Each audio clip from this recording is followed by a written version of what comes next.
Hey, and we're live. Welcome to the WAN show, guys. I had a couple people complaining the volume was a little bit low in the pre-show, but I don't know what this thing does. Okay, forget it. No, we're done with that. Anyway, so the reason for that is that we actually talk quite a bit louder during the show. We got our announcer voices on. Dun dun dun. Dun dun dun, and our announcer hats.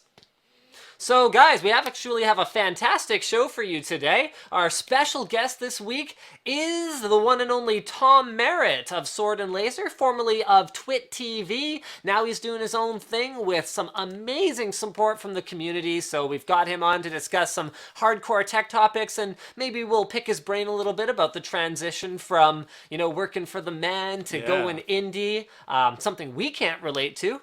At all. All right, topics for today. This is gonna just have everyone in tears. The Magic the Gathering online exchange has closed. Oh my god. Which might not seem like a big deal, except that Mount Gox stands for Magic the Gathering Online Exchange. I love the professionalism of this show. We're trying to bring breaking news to the people, and you're throwing your phone around. I didn't mean to, I'm sorry. All right, next up, WhatsApp is still not a social network, according to me. We need a t-shirt. Everyone is bailing, and by everyone, we mean like everyone. Like millions of people, but not actually 6 billion people, is bailing to Telegram. So that's a former competitor, and I say competitor because they weren't even really that significant until all of a sudden, after the Facebook acquisition, there's some movement going on. What else we got? You know that Twitter account is Half-Life 3 released yet? And it's just like, no. And it's just a bot that says no. We should make it, is WhatsApp a social media network yet? No. And then Facebook destroys it, makes a whole new thing. Yes. Anyways, Spritz is a kind of amazing thing, which may change how you read things on different platforms and different devices, mainly smartphones and Google Glass and like smartwatches and stuff like that. That's going to be really interesting. We'll talk about that later. And Nintendo discontinues Nintendo Wi-Fi connection service. If you guys are waiting for me to rant about something, this is likely to be it. That topic. Yeah. That topic has, Okay, I'm not going to do this right now. It's intro time.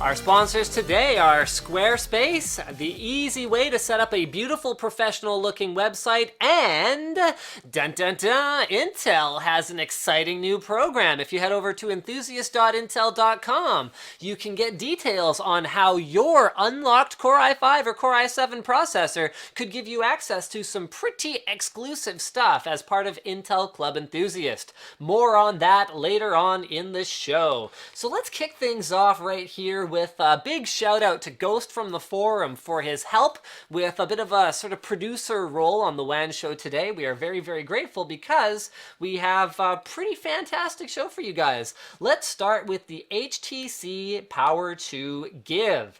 This is a program that, much like other distributed computing, I don't know what we would call them, networks, programs, whatever you want to call them, things like Folding at Home, Boink, SETI at Home, is enabling you to take extra processing power you otherwise wouldn't be using. See, look, I got one of those too. See, it's kind of like the thing in the picture. I don't. And use it to contribute to a fantastic cause. So this is actually really cool. One thing that I wanted to throw on here is that our folding team on the forum is now 49th in the world. So that's awesome. And while this doesn't necessarily pertain to folding, as this is a Boink backend, not a folding backend, still very cool. And we do have a Boink team as well, which is, again, very strong.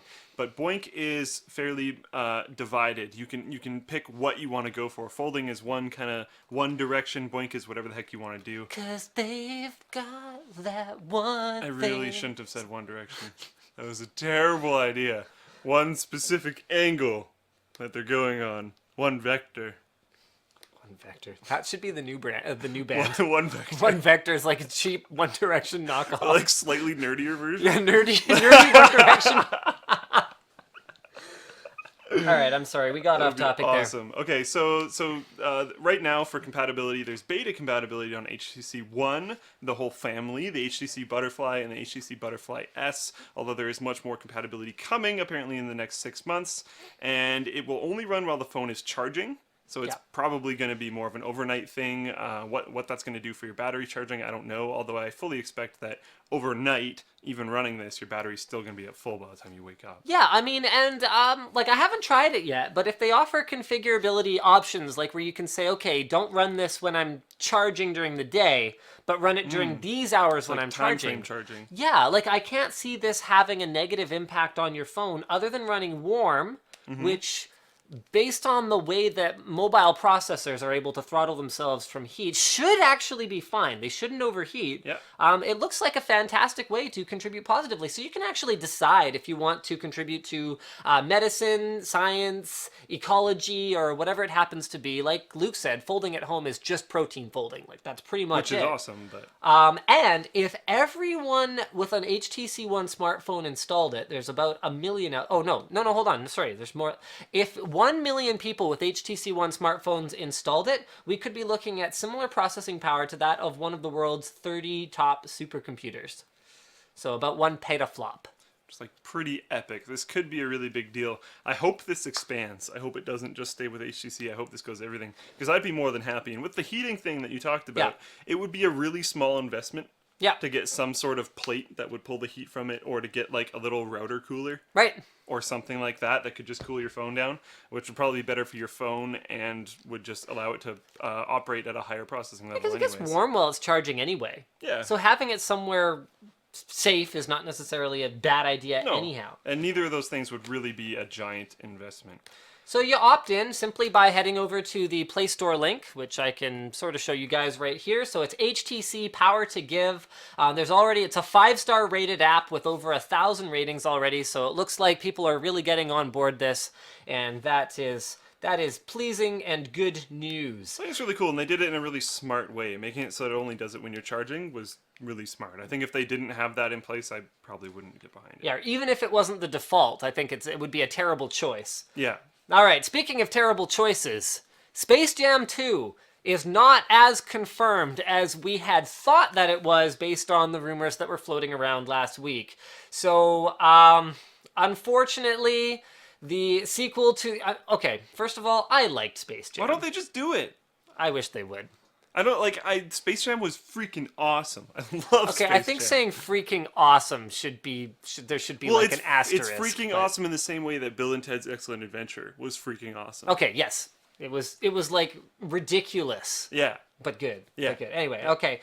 So initially, there were rumors that Warner Brothers was partnering with Charlie and Willie Ebersol on Space Jam 2. They said the movie was still in early stages. However, reporters from ESPN are refuting the claim, but no one from Warner Brothers is denying anything. And they're saying it where, while there wasn't substantive discussions, there may have been non-substantive discussions, which are, it's not terrible. I liked it a lot more when they were in early stages of the movie, because that means it's coming.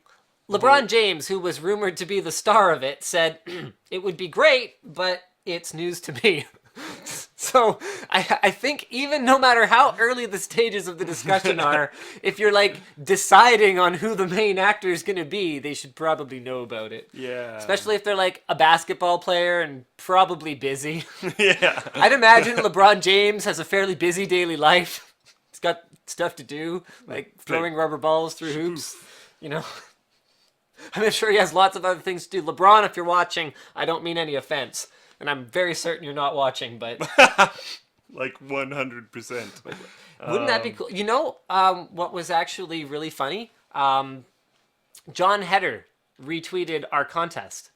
The Napoleon Dynamite guy, for those of you who don't know who that is. So our giveaway was tweeted by John freaking Heder. And I was like, who managed to get John Heder to tweet about our giveaway?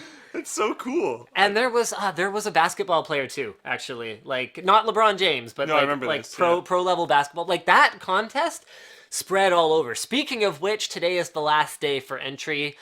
So anything sitting in my inbox by midnight tonight counts. Anything else doesn't. And I've had a few people ask me how I'm doing the draw, and it is going to be difficult. I'm going to be using random.org to determine, once I've determined how many are on each page, I'm going to be using random.org to determine a random page for me, and then I'm going to actually have to click load more that many times. It's probably going to take me a while. Like, I'm going to have, like, a laptop sitting there that's just for that, and, like, when I'm eating my dinner, I'll just like... Dun, dun, dun, That's going to be the only way to do it fairly. I wasn't expecting, like, 50,000 people to enter the giveaway, which is fantastic, but also terrifying. Speaking of fantastic, but also terrifying, Newegg. Why is this terrifying? It's terrifying potentially to UK e-tailers. And potentially fantastic for UK customers. So I think the article from Hexus is probably a little bit generous to Newegg. Amazon rival Newegg, expected to launch in the UK next month. I think calling, no offense to the Newegg TV guys, because, like, nothing personal. Whoever they are. But, like, my grudge match with Newegg goes... before their times, before I was doing YouTube videos, it, like, goes way back, because, you know, NCIX competes with Newegg, particularly now that Newegg is in Canada, in the same way that a horse competes with a mouse in Canada. In the US, Newegg is a big deal. They have an excellent filter-based search mechanism to find technology. Their website is so much better than NCX. They have great photos, like great product photos, which I've been informed that they actually take versus, you know, forcing the manufacturer to do it, which is why they are often so much better than what the manufacturer provides. But they have the same logistical disadvantages trying to expand into a new country that anyone else does. And they will be a small startup in that country compared to the established players the same way anyone else is. Newegg.ca is not a big deal in much the same way that I would be very surprised if Newegg.co.uk was a big deal. Because and the only time I've ever seen a company get around this was actually Best Buy coming into Canada, because they just bought Future Shop. Well, yeah, they bought the existing, what was basically Best Buy already. Yeah. So they just bought them, and the reason why they bought them was all of the warehouses and distribution lines. Yes. So they bought the logistics. Yeah. And then they went and put Best Buy stores right next to the Future Shop stores everywhere. And, well, we see how that's working out for them. But actually, Best Buy Canada is doing better than Best Buy USA in terms of, but like, generally probably going to go out of businessness. Well, they're still generally probably going to go out of businessness. Yeah, but it might take longer. Yeah. So there's that. But here's the reason. Buying from an online retailer, why do you pick one over another one? Habit? Trust? Because with electronics, it's not really prices anymore. They're so close. Like, you could shop piece by piece in places like, you could go Amazon versus Newegg versus NCIX, and these would be cheaper here, and these would be cheaper here, these would be cheaper here, and you could do that, but most people aren't willing to do that much work. Let's be honest with ourselves. Most people are just going to buy from one. And what I have found when I've been pricing out things for build guides, because I tend to start out with a price budget, and then completely blow over it, but that's besides the point, is when I put together a whole system from any one of them, it comes out about the same. Even though there might be price differences as much as like $20 or $30 on an individual part, it gets made up somewhere else. Yep. So I think that Newegg is going to struggle, but I also think that they don't really have any other ideas for how to expand their business. Because, you know, you look at what Amazon's done so well, breaking out of books into other things, but Newegg doesn't have the advantage of books in that the margin is phenomenal. So that's a lot of money to reinvest into other things. Electronics margins are terrible. Last time Newegg tried to go public, I think their net profit was something like 1%. So your net profit is after all of your operating expenses, which is just, it's not good. No one's going to invest in that company. No. And it's hard to, like do things. That makes sense. Like, despite being the white knight of the patent trolling industry and all that other kind of stuff that they were not that long ago, they don't actually have this giant wad of cash. Well, I'm sure they do, but not as giant as, like, Amazon. Or Apple. Just not the same kinds of resources. I don't think Amazon has much cash, actually. Well, they probably throw it around way too Yeah, much. but I mean, not as much to work with. Let's just say that. Yeah. All right. So this is very interesting. This is I totally called this. So check this out, guys. This is a tweet from Telegram Messenger. So to give you guys some idea of how big Telegram Messenger was before now, I'd never heard of it. Me neither. But it's a messaging app. Presumably, I've never even used it. Presumably, somewhat similar to WhatsApp, that it was the #1 most downloaded iPhone app in 48 countries, with 4.95 million people who signed up in one day, February 23rd. Kind of cool that their servers didn't just completely kill themselves. Yeah. That's one thing that I noticed actually was they were tweeting that out in no small part, I'm sure, to keep the ball rolling and all this kind of stuff. And I heard nothing about, oh my God, everyone just switched to Telegram and it totally doesn't work at all. I didn't hear that ever. So you can check out the full article over on Bloomberg.com. The headline is "The Zuckerberg of Russia Gets a Boost from the Real Facebook CEO's WhatsApp Deal." So there's a lot of talk about what's happening here, but let's go back to what we said last week.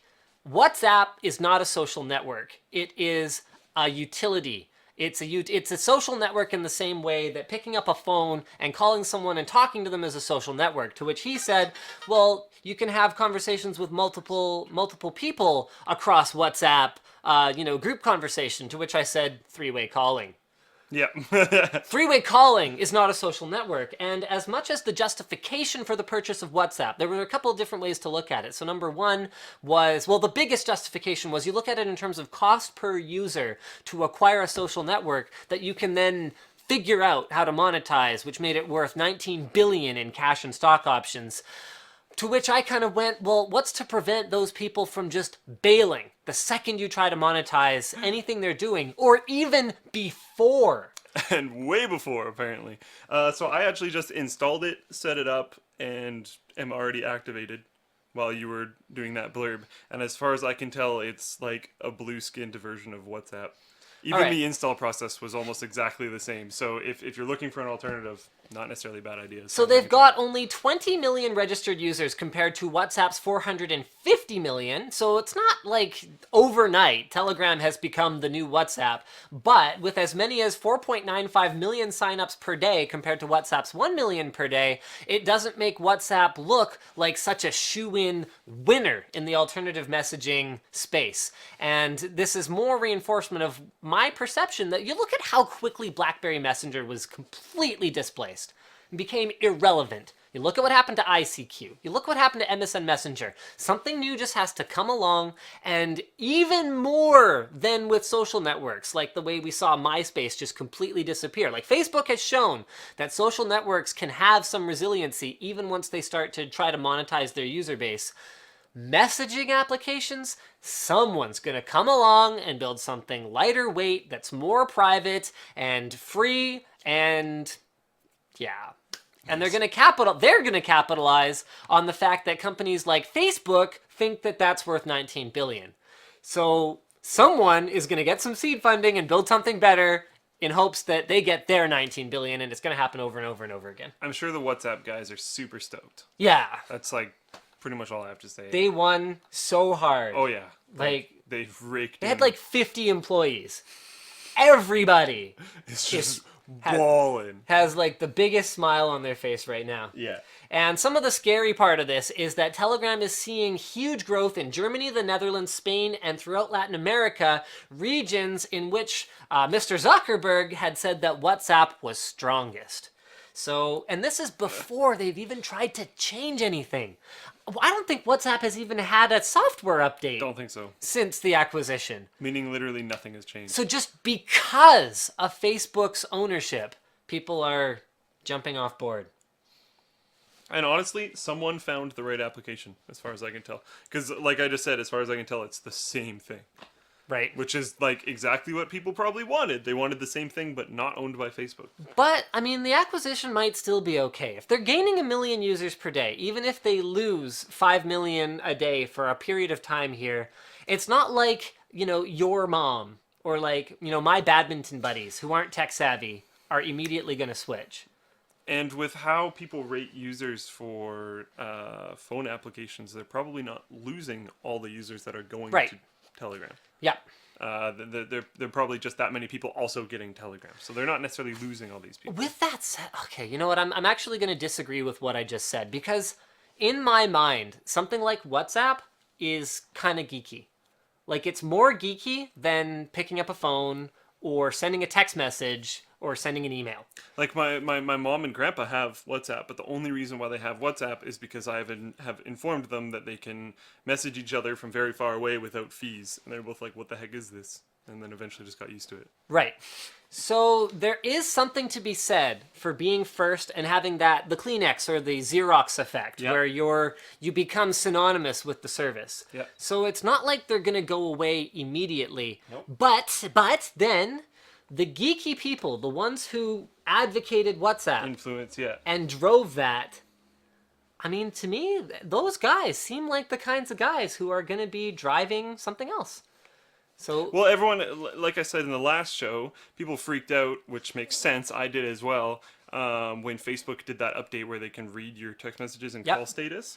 So people don't want that. yeah. NSA and all that kind of stuff is a big deal right now. Back off, and then But then look at how we accept Google reading our emails. Is it just a matter of getting used to it again? maybe, but people aren't getting used to it anymore. I don't know why Google gets a free pass. I don't know why Google. Probably gets a because free all pass. other email services are horrible. Yeah, it could have something to do with it. But like, You know what, guys? We want to hear from you. Are you going to switch to Telegram?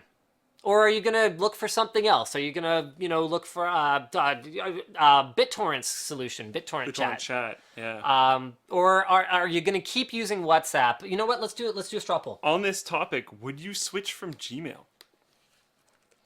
I think everyone's had the opportunity to switch from Gmail by now. And if Everything anyone... sucks though. Okay, hold on. Will you keep using WhatsApp? Okay, answer yes. For now, no. Okay, this thing, right? Yep. Create poll. All right, guys. I'm going to go ahead and post this in the Twitch chat. Please do share with each other. We want to hear from you guys if you're going to keep using it. Oh, come on. There we go, guys. That's the official straw poll. All right, next topic. One quick update. Someone just tweeted me. Apparently, Twitch Plays Pokemon is very close to actually beating the game. Beating the game, not in terms of collecting every single possible Pokemon, because that's impossible because they can't trade. But beating the game as in beating the Elite Four. So that's kind of epic. A million monkeys on typewriters. Yeah. Eventually, Eventually it'll happen. reproduce the works of Shakespeare. It's what, like 13, 14 days straight now or something? Something like Like that. It's been about 2 weeks, yeah. But they're gonna make it, so that's cool. So Seth Rogen to make Console Wars. This looks really interesting. I got really excited when I saw this because one of my favorite movies of all time is Pirates of Silicon Valley, which is this kind of idea, but Apple versus Microsoft. Something that worries me at the same time is the team working on this has done Superbad, Pineapple Express, and This Is the End, which honestly Superbad's a good movie. are I like great Superbad. movies, but I hope that they're not trying to use the same direction for this. Or if they do, I hope it's somehow awesome, because I'm sure they could do it. But I don't know. What I expect to see from this is a Pirates of Silicon Valley-esque film, which is still very entertaining to watch and stuff, but it's also a documentary at the same time. So the idea is it'll be the early days of Nintendo versus Sega, and Which is a pretty big deal. and something that I actually know nothing about. It was the CD loader thing. This needs to stop talking. I got apparently someone that I know is probably watching the show and just sent me an invite to Telegram. Awesome. It's Nintendo wanted someone to make them. I'm fairly certain about this. Nintendo wanted someone to make them a CD loader for another console. Got them to try and do it. Or was this with? I don't want this to be totally inaccurate. That might have been with Sony. I'm going to have a look at the results of our straw poll in the meantime. Wow. All right, here, let's pull this up. Will you keep using WhatsApp? 67% of you are saying no, with 21% of you saying for now, and a tiny 12% of you saying yes.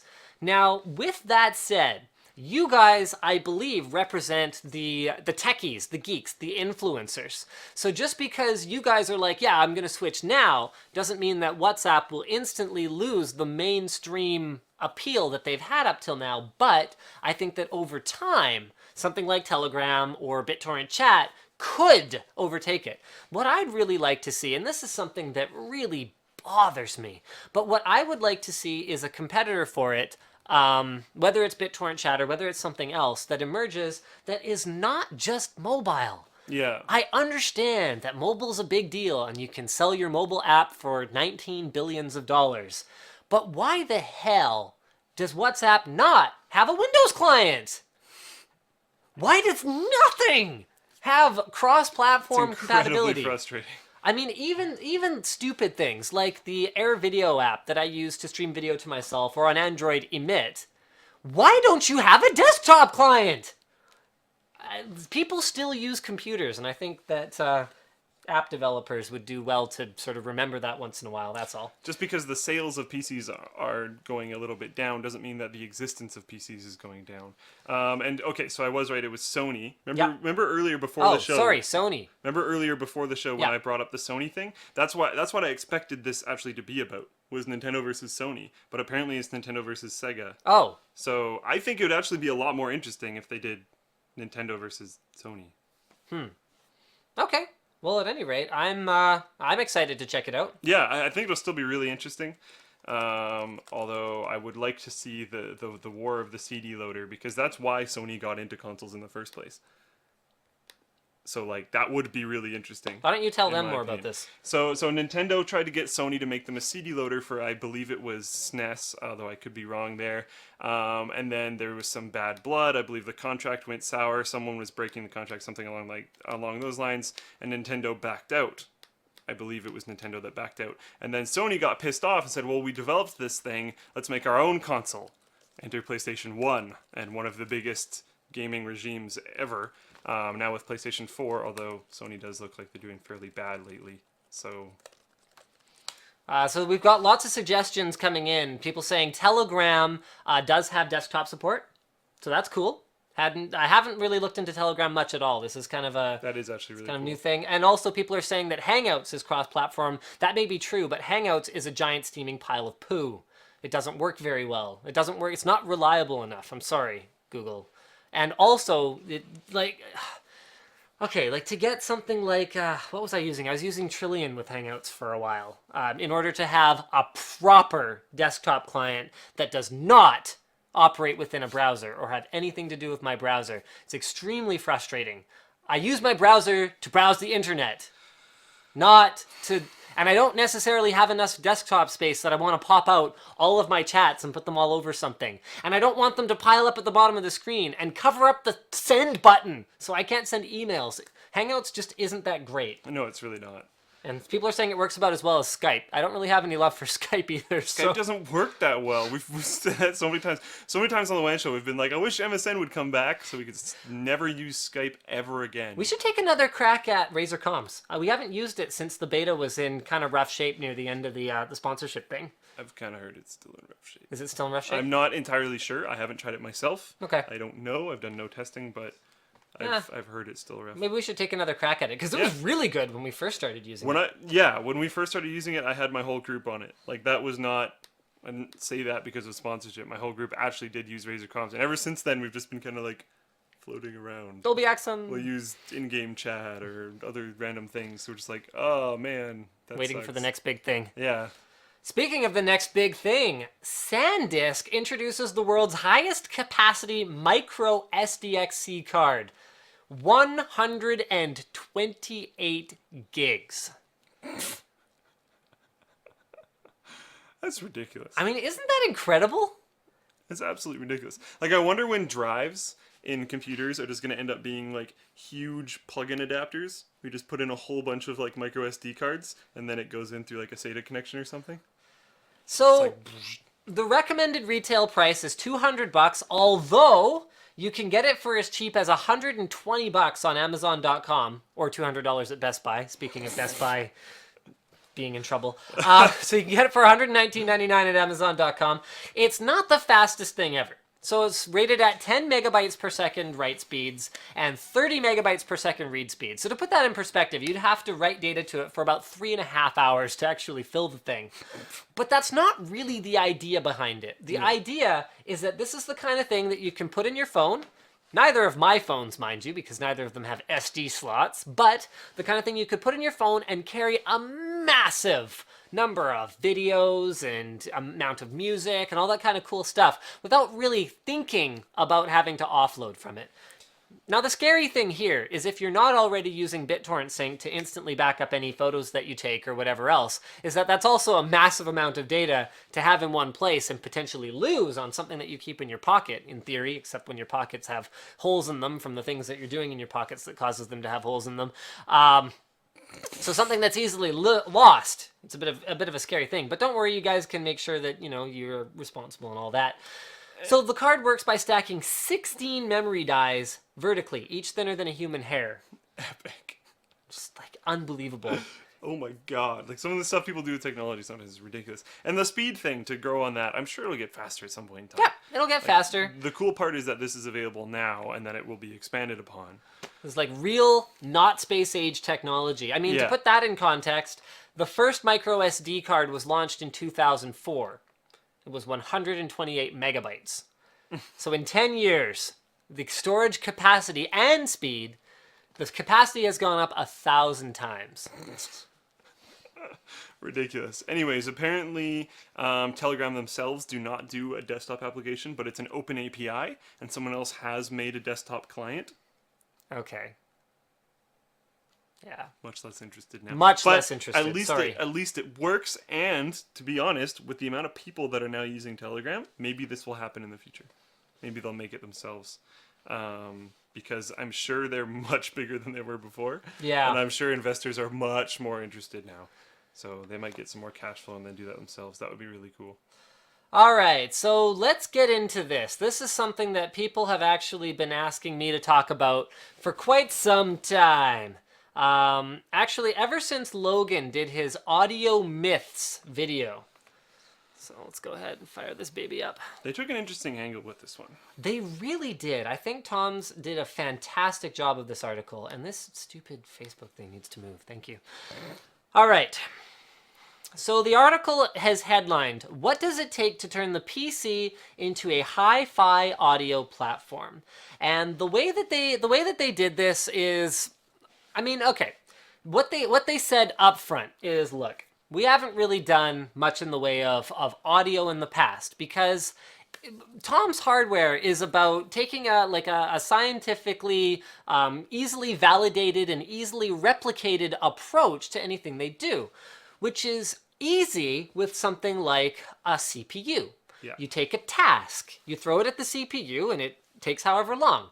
This is something that anyone else could run around and verify if they had exactly the same resources and exactly the same methodology. That's the scientific method.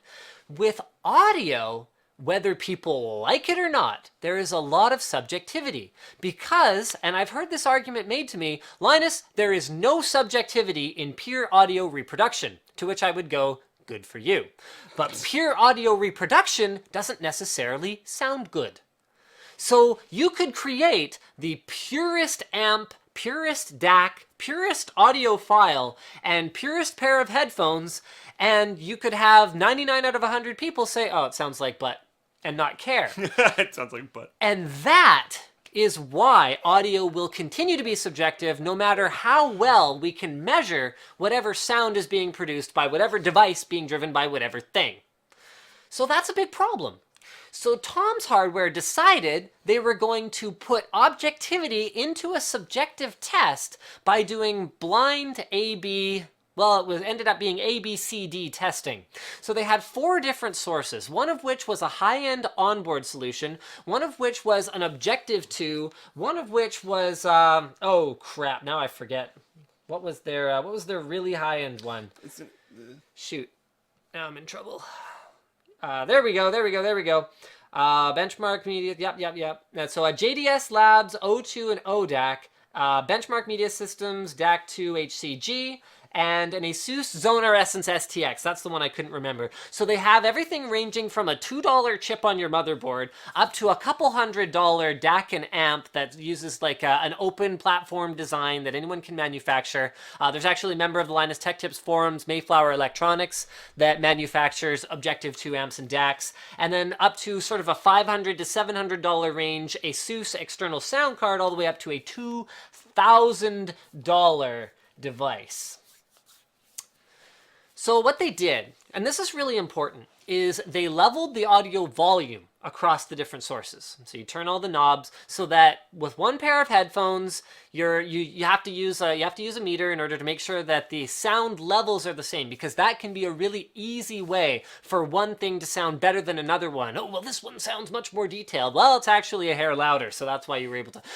So what they did was they leveled all the volumes as close as they could. They did say up front that they weren't able to get the onboard solution quite as volume leveled as the other ones, but that no one noticed. More on that in a moment anyway. And then they just had 4 plugs, so they were able to have someone control 8 different listen tests, and this was with a couple pairs of headphones, and then try to guess which was which across the blind test, and then find out how accurate they were.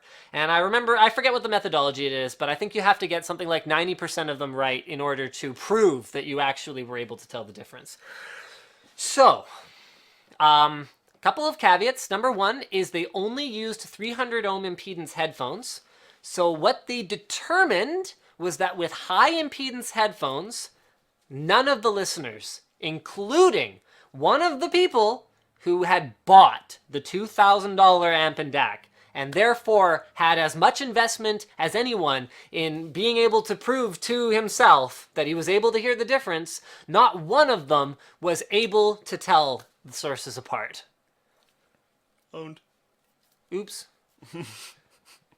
So, okay, now there's a couple things here. So I mentioned the 300 ohm headphone thing.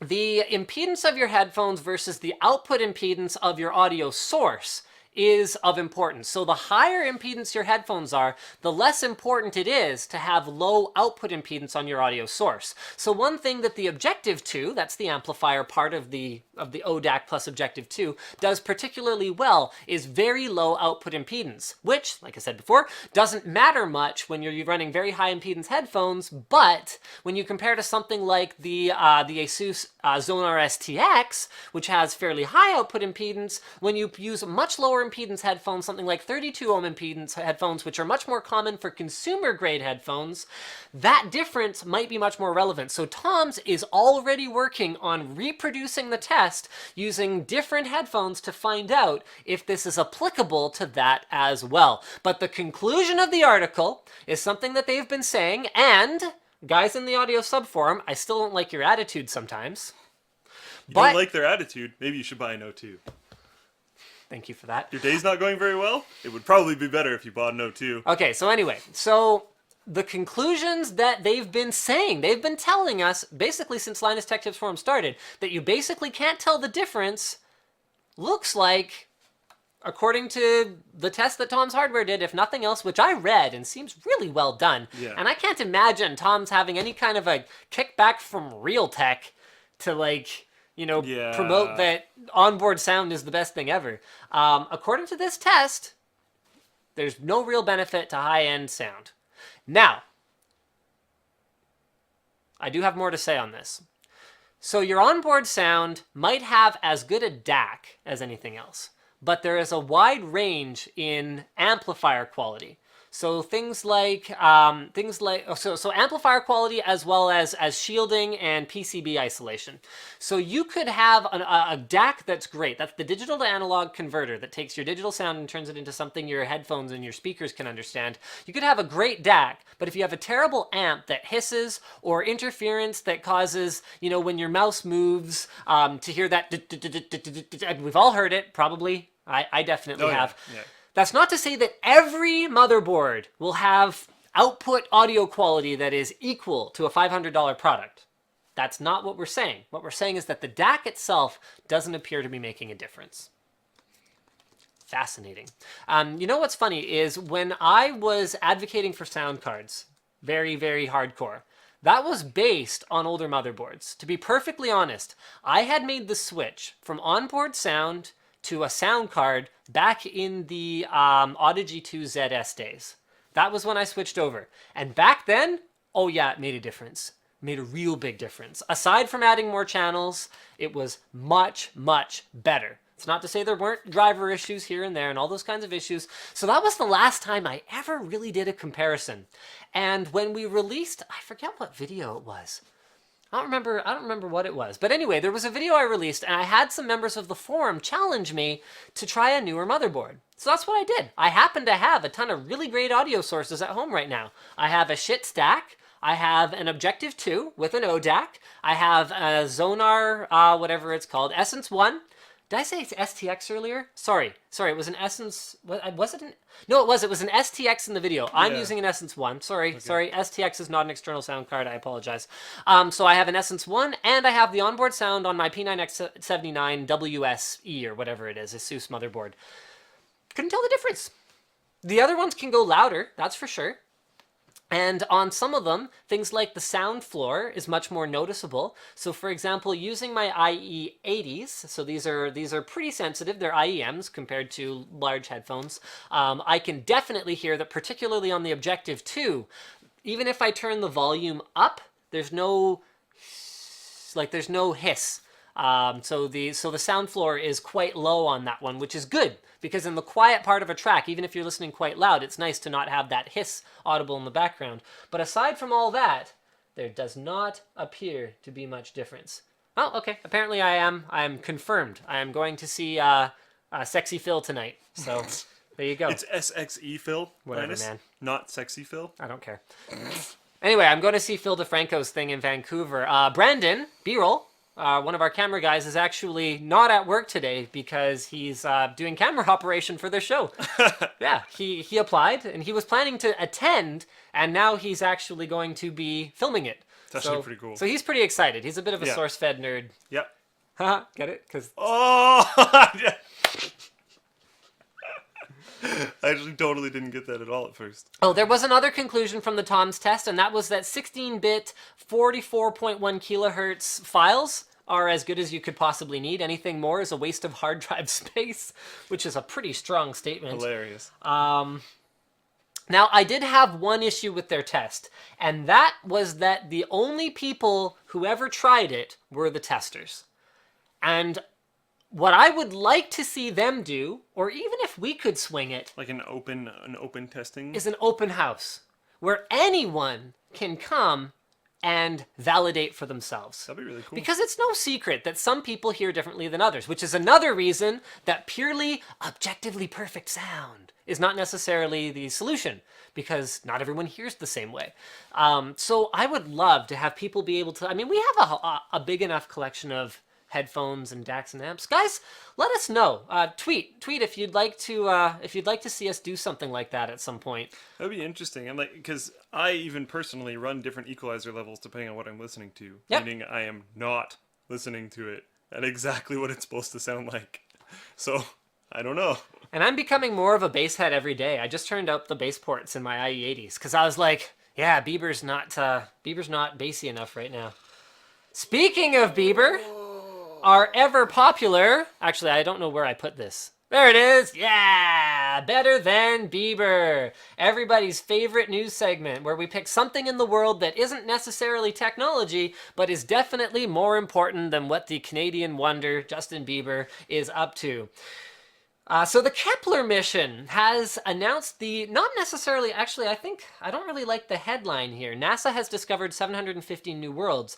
It's not just discovery. They have actually confirmed the existence of 715 new worlds. More importantly than anything else, 4 of which appear to be within the habitable zones of their respective stars. Cool. That's kind of awesome. If you guys don't geek out about this, I mean, I don't know what else there is to geek out about. Science and face is fantastic. Meant to say space. Yeah. But The science of the face is fantastic as well. Maybe not as fantastic. Think what we as could space. learn by studying Justin Bieber's face. Not much. The way it's captivated millions, though. See, but the problem is that there's too much of a diffusion layer between the face and him because there's so much makeup that you'd have to do much archaeological research to actually get to the face. To the face. I wonder if he still looks like he did 4 years ago. Under the sheen of glamour. Anyway, okay, no, I don't want to talk about him anymore. So 95% of the planets are smaller than Neptune, which, to put that in perspective, is about 4 times the size of Earth. And the discovery actually marks a very significant increase. So this is 750 new ones. A very significant increase in the number of planets that are confirmed, or that were confirmed before. Actually, it's... we went from under 1,000 to around 1,700, or around 1,000 to around 1,700. So that's absolutely huge. It's really cool. So one of the new habitable zone planets orbits a star half the size of ours and 5% as bright as our sun. I mean, there are a lot of things that the scientists don't know yet, such as the composition of the planets. I mean, they could be predominantly gas planets, or they could... I mean, they could have water on them, or they could not. The habitable zone just means that liquid water could exist on them. Yeah. It doesn't mean that there's water on them. It just means it could be there. Still a ton more to do, as always is the news with any space science-y kind of discoveries, but really freaking interesting. We should give NASA more money. Have I ranted about that on the show before? I think so. Yeah, I'm pretty sure. Probably at some point. Yeah. It's I'm like, constantly kind of ticked about if we that. could figure out space instead of blowing each other up for just a little while, That'd be fantastic. then we could blow up aliens. Exactly. And why isn't that more fun? Yeah. If we can get Chris, what's his name, to go back up into space and not retire because he does not need to get out of the way for new astronauts, because that's bull crap. He needs to stay up there so that more people can be more interested, and more... Chris Hadfield, there we go. Yeah. More people can be more interested, and so that he can build hype about it, so that there can be more money into it, and so that there can be more capacity for astronauts. He does not need to leave to make room. I don't accept that excuse. He needs to get back up there. We need to give NASA more funding and take the funding out of duck penises, because that is stupid and just so dumb. And then we need to keep going with NASA's initiative to spread money into independent companies that are also trying to get to space, because NASA is thinking about piggybacking on other companies, because it could be much more cost efficient, because if you're not a government-run organization, you can do a lot of things, like you don't have to buy from certain groups. That's a big thing in the government. You have to purchase from certain areas to keep competition free and open. Right. Whereas if you were a private company, you could find the cheapest possible version of the exact thing that you want. Yeah. Because like there's certain times where they want to order like a package of pens and it's like $50. It's like, well, nope, you can't go to Staples and buy one for $2 because you have to do it through this pre-approved gateway or whatever. So yeah, I'm gonna stop ranting about space now so we can keep talking about things. Should we talk about Spritz? Yeah, let's talk about Spritz. It's friggin' awesome. So, here, I think this is more applicable to you than it is to me for a couple of reasons. So, why don't I do a brief introduction of what Spritz is, and then you can talk about sort of the application. So, Spritz takes normally the way you read is you have, in fact, this is great, because you guys can see the way that you normally read. You have a whole bunch of words on a page or on a screen in front of you, and you actually move your eyes from word to word, looking for the part of the word that I believe they call, well, crap, now I forget what they call it. I think they call it the recognition point or something like that. Their little center optical recognition point. So you're looking for the optical recognition point of the word that allows you to recognize that word and interpret it. And Spritz estimates that anywhere from about probably 80% of your time that you spend reading is spent looking for the optical recognition point, as opposed to recognizing, interpreting, and processing the actual word. So what it does, and I wish that I wish that the link here was actually to their homepage, because we can definitely show it. What it does is it just takes one word at a time and displays it on the screen for you to read, instead of putting all the words in front of you.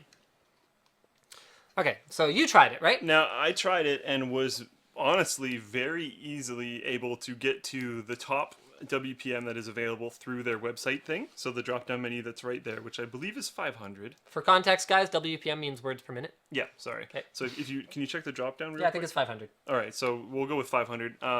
And honestly, I was able to quite easily go along with 500 words per minute. The reason why this is so awesome to me is I read incredibly slowly. I'm dyslexic, and I can get through things, and it's not like impossibly slowly. Just if I'm sitting next to someone and we're trying to read something at the same time before we scroll, I'm always like, oh crap, I need to kick it into high gear because there's no possible way that they're going to get there after me, because I will always be the second one to get to the bottom of the page.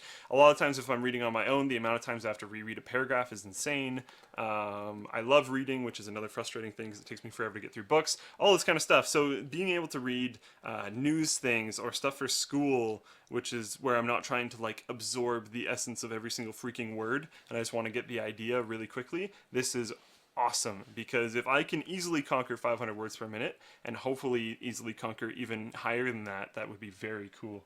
And one of the ways it works is you're not supposed to intently focus directly on that area. You're just kind of supposed to, and I noticed it helped a lot when I tried not to try to say every word in my head as it went by instantaneously, and I just kind of observed it going. Did you notice that as well? Yep. And kinda as just you have turn to up the sit there. speed, here, I'm going to crank it up to 500 for them. As you turn up the speed, it becomes more and more important to learn. And they say it takes about 5 minutes to learn how to do it. It took me less. It took me less than 5 minutes me to too. be able to spritz at 500 words per minute very, very quickly. And I'm sure the more you get used to it, like I think they're saying it goes up to 900 or 1,000 words per minute. I'm sure if you used it all the time and you just incrementally went up, you could actually get up there. It's pretty crazy. So, okay. I see the benefits. Their goal, I think, is pretty aggressive. I think they wanted something like 15% of the world's reading to be done via spritz by 20 something or other. I can't remember. Anyway, they have a very aggressive goal, and I see their point, and I see the value for certain things like smartwatches. Yeah. This would be a great way to read your latest text message. If you like a notification and you have like the option, like read or spritz. And you could like spritz, and then you could like read the whole thing, and like, I mean, 1,000 words per minute. So that would be what, 6 words per second or whatever that works out to. I'm not great at math. 240 words per second? I don't know. No, that's, yeah, no, not that. 1,000 words per minute. So what's that? Divided by 60. Thank you. 16 words per second. So if you could read it at 16 words per second, you could read a tweet. So 140 divided by 16. So it's going to be what? About 8 seconds you could read a tweet. That seems slow. No, that's not right. Or is it right? Yeah. Divided by 16. Yeah, about 8.5 seconds you could read a tweet, and it would just like appear on your watch, or on Google Glass, for example, places where we're going to be stuck with extremely small displays. The place where You just did 140. It's not 140 words per Twitter thing. It's 140 characters. Characters, right? That's the problem. So you could read the whole. There's no way that's Yeah, right. so assuming like an average of like 5 characters per word or something like that, you could probably read it in like 2 or 3 seconds or whatever. So Really quick. So that's really fast. Right, thank you. I'm sure that Twitch chat was freaking out, helping Well, me they there. haven't yet because, yay, Twitch delay. Right, the delay. Yeah, it's 140 characters, not words. Yeah. Okay, I got it. There they go. There they go. So, okay, I see the point of it for certain things, but I still am not going to switch to spritzing for a lot of the stuff I do because I'm a skimmer. So, as fast as I could spritz an entire page of text, I guarantee you I can skim it 10 times faster because I tend to be the kind of reader that goes, okay, I'm reading this SSD review. I want to know about read consistency or write consistency, performance consistency. So I can skim a page probably at about this speed and look for the word consistency and then go back and read the parts that are important to me. And I might not actually read it in order.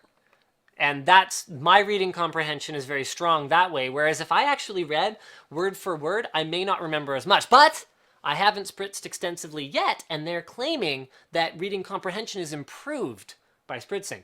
Another problem that I have is the way that I tend to read books, because I don't have a great memory for names and characters. So reading Song of Fire and Ice and Fire rather, reading Song of Ice and Fire, is real challenging for me because there's so many characters that what I'll often find myself doing is going back and checking things, and spritzing wouldn't really allow me to do that. It would just like power through.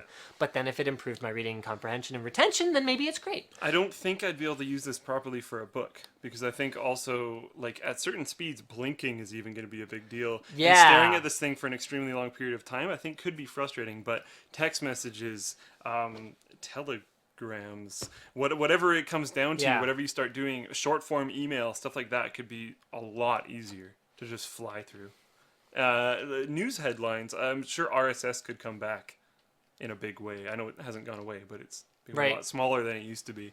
If you could just be like spritz updates on your Google Glass every once in a while. Just do-do-do-do-do. Imagine how much more trivial crap you could process on Twitter with this. No, exactly. Like reading the home tab on Twitter would be viable. Right now, it's just kind of Oh kind my of god, difficult to too deal many with. things going on. All right. So what do we got next? Oh, this is probably going to be a Luke topic.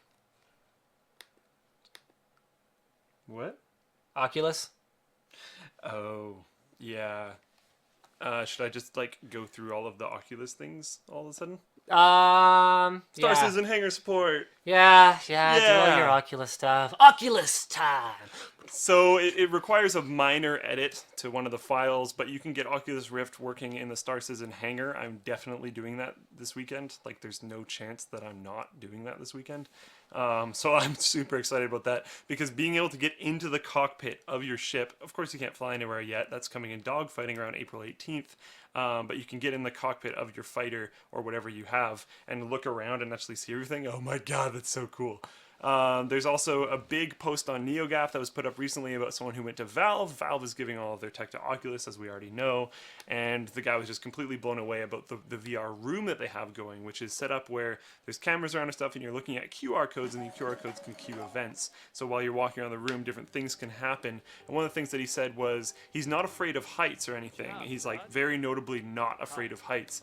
Yet when he walked up to what was portrayed as a cliff edge. I'm just like, oops, sorry.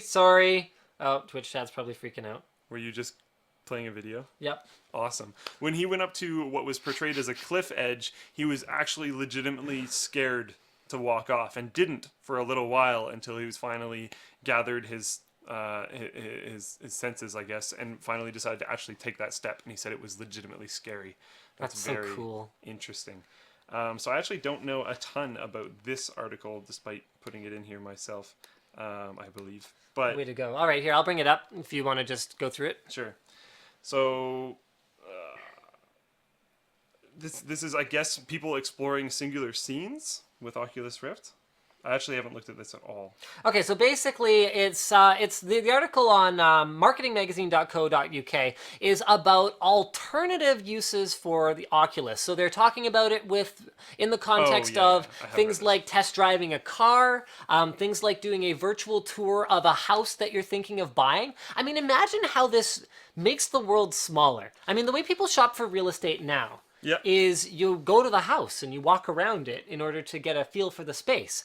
What if you could just go to the real estate agent's office where they have 5 Oculuses that are like the communal Oculuses. Oculi? Yeah, Oculi, sure. You put one on, and then you can do an actual. So okay, right. So going back to that phone project from last week, where you just walk around and map the place with the phone, okay, and then you throw on an Oculus somewhere halfway around the world, and you can actually shop for a new home somewhere completely across the globe And experience it. And I experience actually it. have totally read this. The title that was in the doc threw me off. I looked at the URL and figured it out. So yeah, it's really interesting, and there's a bunch of other things coming into play too. Is some guy had an artificial hand put on. His hand was cut off for whatever reason, and he had it replaced with an artificial one. And he was able to, through a screen so he can't see it, reach and touch something and tell people what it was, because feeling was portrayed, and he could tell textures and stuff like that. So he could tell them what he was touching without being able to see it with an artificial hand. So if they can get that type of technology into something like gloves or something like that, and then you can wear an Oculus, you could walk around an environment and feel things and look at things and experience that environment without actually being there. This comes into play with a bunch of things that have been happening recently with like golf courses. Like you were just talking, you could shop for a house. Yep. You could also go through a walkthrough of a golf course. There's a lot of people that travel around to different golf courses because they're such amazing experiences. If you could walk the greens before actually going there, that's awesome. They've already done things with allowing you to go on essentially like Google Street View tours of golf courses so you can see the whole thing. But if you could virtually walk it, that's just even a lot more interesting. And I think not even necessarily just the Rift and not even necessarily just Oculus, but just VR in general, I think is going to be a huge marketing tool in the future, no matter what way you look at it. Because now, another thing that people have brought up is, you know how people have always called, or not always, but The recently, entire Twitch chat seems to only be interested in VR porn. well, I'm sure that's going to be huge. There's no point in trying to shove that under a blanket. Oh God. Yeah, I don't think it'll fit in there. That's gonna be huge, but like people have been talking. I know I had to say it again. People have been talking recently about how Best Buy is just like an Amazon showroom.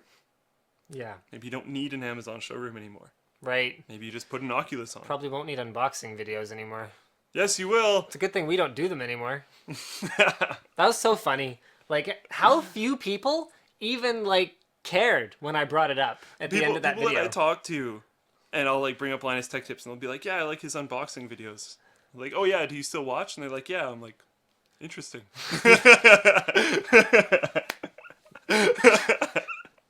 Like that's cool. We don't do that anymore, so I don't know. Yeah, I don't know how to tell you this, but we actually don't do them. We haven't done one in, like, months. Quite a while, actually, yeah. So I don't know. Again, as every week, exciting things in VR are happening. Yeah, and one of the big things from the article as well, so this is Mike Woods, the head of the company, VFX company, Frame Store, or something, behind Gravity, anyway, behind that movie, is talking about using this for storytelling, so using real-time game engines to do more interactive storytelling. I mean, this to me, VR is great for gaming, Yep. and it's going to be great for movies, in some ways. I think, okay, I've heard the movie thing many times, and like you're doing right there with the games and movies thing, I don't think it's going to be a movie anymore. Games have been interactive storytelling experiences for a while now. Let's be honest with ourselves. Yep. Quick time events. Especially certain games. So if we could take Hollywood's storytelling ability, which you can like or you can hate on Hollywood all you want, whatever. But if we could take the raw talent that is available in the movie industry and bring that to the interactive storytelling experience, maybe we wouldn't have so many complaints about this game sucks because it was entirely story driven and the story was stupid. Maybe we would get interactive storytelling experience games like WALL-E, for example. Yeah. And we could be fat with our big juice and we could sit in our chair that we never move from, just like WALL-E, and experience them. It's ridiculously interesting. I'm excited to see what it comes from, and especially from people like the guys who made Gravity. Chris Hadfield aside, hating Gravity and getting kicked out of the theater. But anyways, it'd be really interesting if you could move that to a VR experience, because I'm sure different parts of that movie would like legitimately scare people. And you're moving from like a lot of horror movies nowadays just being jump scares, which is stupid in my opinion, to actually inciting fear because you feel like you're actually in the movie, which I think is really cool. Apparently Reddit debunked Spritz. Something. This sounds too good to be true because it is. RSVP, Rapid Serial Visual Presentation. This technology being showcased here doesn't work. The technique was a massive field of research in military neuroscience in the 70s. They tested reading speed and comprehension using it. I'm just going to summarize their findings. It feels as though it works because we see all the words. At no point do we feel we are missing anything, but that doesn't mean we can actually process the words. Doesn't increase rate of comprehension. Reading with RSVP can cause problems parsing sentences. In normal reading, our eyes scan around the page. But this is the same reason. Yeah. Okay, so we'll see. Why don't we just... And, well, this is also the reason why you and I both said we wouldn't read a book. That was based around reading Harry Potter. Yeah. We would quickly read headlines and different things that we don't necessarily have to fully absorb. This is actually something I exactly said. I don't want to necessarily absorb every single individual word. That's why if I was reading a book, I would read it normally. Because if I want to make sure that I'm getting every single individual word, I would read it normally. If I'm just grabbing a quick headline and the only two words I actually care about in the headline are like 714 and new worlds, so I guess that's 3 words, I'm not too worried about fully comprehending we found blah blah blah blah blah blah blah, because that's not really a big deal. I just want to get the gist of it as fast as I possibly can. So sure, Reddit, but I don't care. All right, so speaking of things that most people in the US won't care about, this phone. Here we go, guys. Phone. The Nokia XL. So this will be running Android. So the whole word on the street, yes, Nokia's going Android. Yeah, they're doing it. However, it will be a fully customized version of Android. So this is going to be a forked Android, which means that you're not going to have access to the Google Play Store. You're not going to have a lot of the support for Nokia, because remember, anyone making a device that is running a forked version of Android does not get support from Google, like, at all. I don't think they get G apps at all either, do they? I don't believe so. Yeah. So it'll be running a completely customized version of Android. You will be able to install Android apps, but you'll have to manually download the APK, which frankly isn't that big of a deal if you're tech savvy and you're willing to work around it. The specs on it aren't particularly high end. They're actually nothing special. I mean, even the screen I believe is 400 by 800, 800 by 480. So that's WVGA, wide VGA. So really nothing special, but it's supposed to be a low end device. So it's got a 5-inch display. It's going to be priced at around 109 euros, or equivalent to around $150. It'll have front and back cameras, and so things like Play Store are removed and replaced with Nokia's App Store, and Microsoft's OneDrive replaces Google Drive, and so this is just part of a new family of Android-powered devices, but I think it's going to be really interesting to see how much acceptance something like this can gain, because I think the only way they're going to be able to do it is by hitting that price point, because it's really not that impressive of a phone. But would you buy a Moto G instead? How much exactly is a Moto G? $179.99. Then yes. That's an extra $30 for a proper Android experience. I don't even know what... Yeah, I probably would. But we're talking potentially about developing markets anyway, where $30 might actually be a really big difference. But then if you have... I don't know, guys. Tweet us. Let us know what you think. If you have $150 to spend, do you have $180 to spend? For you personally. Like, if you're deciding between a $150 item or a $180 item, is the $30 a factor for you? I think it's always going to be a B list for me. Like, say I'm in that situation. Yeah. I would honestly rather save for like 2 months if I had to, or more, and just get the better phone, because I would way rather a Moto G over that. But if it was a situation that I have been in before, which is where like your phone is dead, now. You need something now. If I only have the $150, okay, that's a fair point. Because I mean, like, technology in particularly, like, I'm one of the biggest cheapskates around when it comes to things other than technology, to be perfectly honest. But with technology, I have the luxury of getting I didn't even realize. That's what I'm saying. Oh, okay. Oh shoot. Okay. So let's get our guest rolling here. So do you want to start the call while I just sort of talk very briefly about this? Shoot, I can't believe I didn't get that.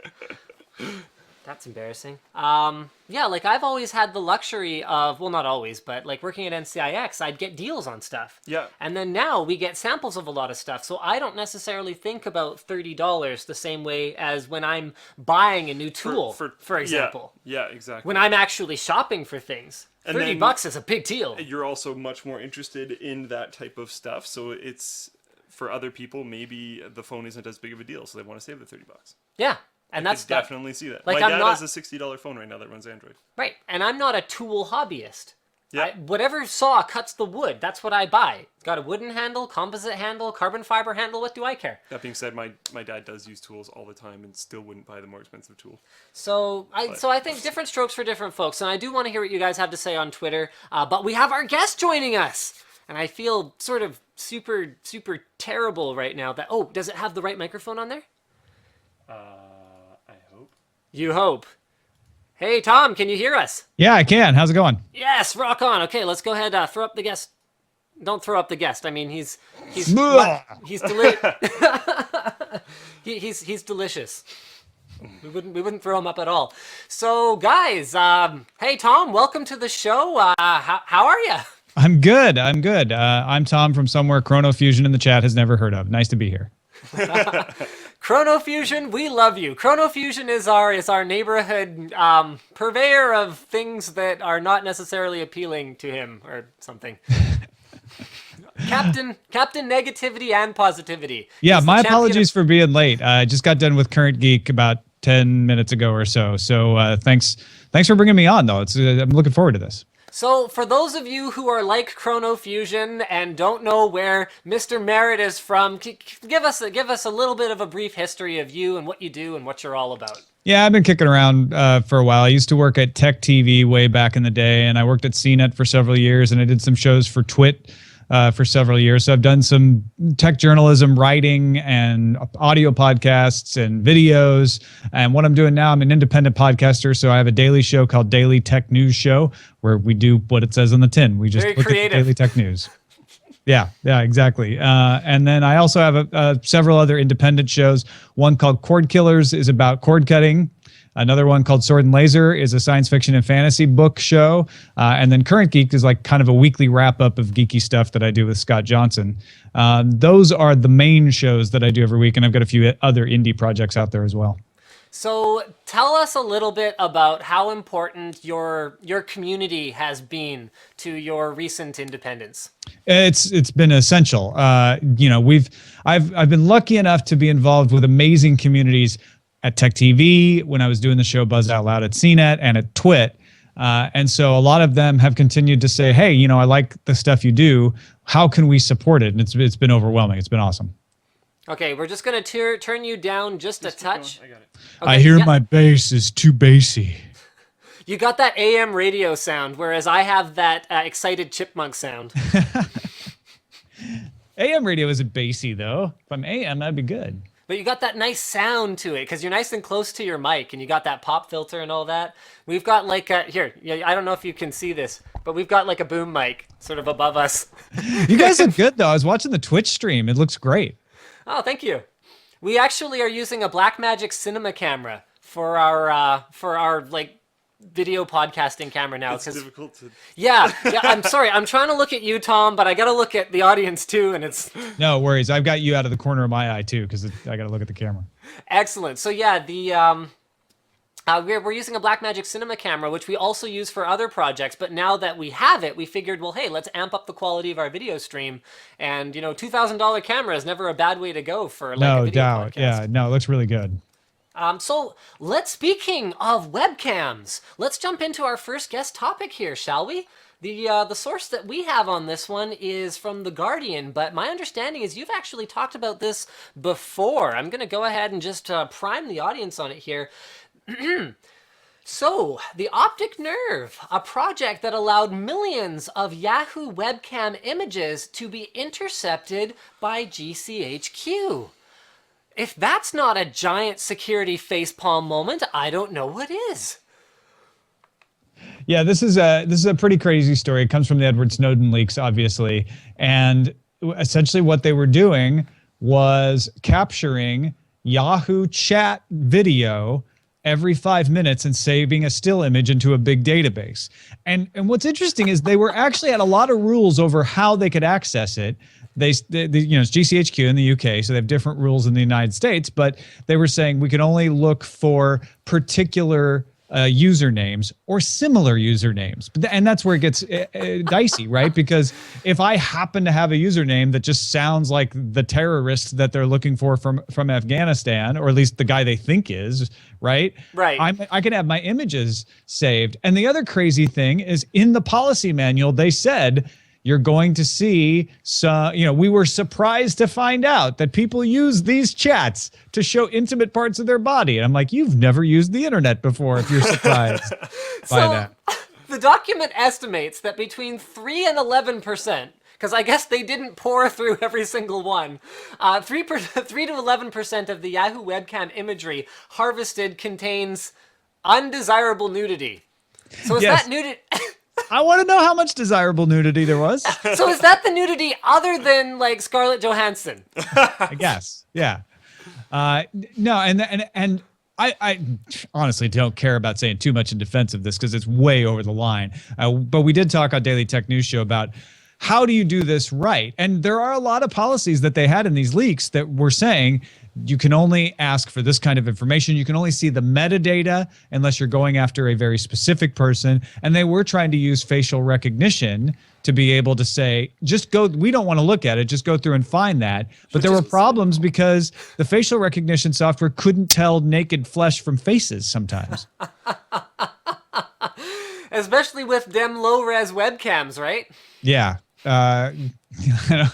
You can start making some jokes about what your face might look like to the facial recognition software. But yeah, it's just the sort of thing where, and we talked on my show about we want them to find people who want to kill folks, right? We do want that, but we do. How can you do that without trespassing on people's privacy like this? And one person wrote in and was like, you get a warrant, right? But then how do you find this kind of information? It's tempting, right? If you have the ability to tap into a cable and pull all these images, and you could just promise like, oh, I won't look at anything except, the things that are related to the person I'm after. Well, you got to trust people, and there's not a lot of trust out there right now. Well, there's not a lot of trust right now, and the problem is that why should there be?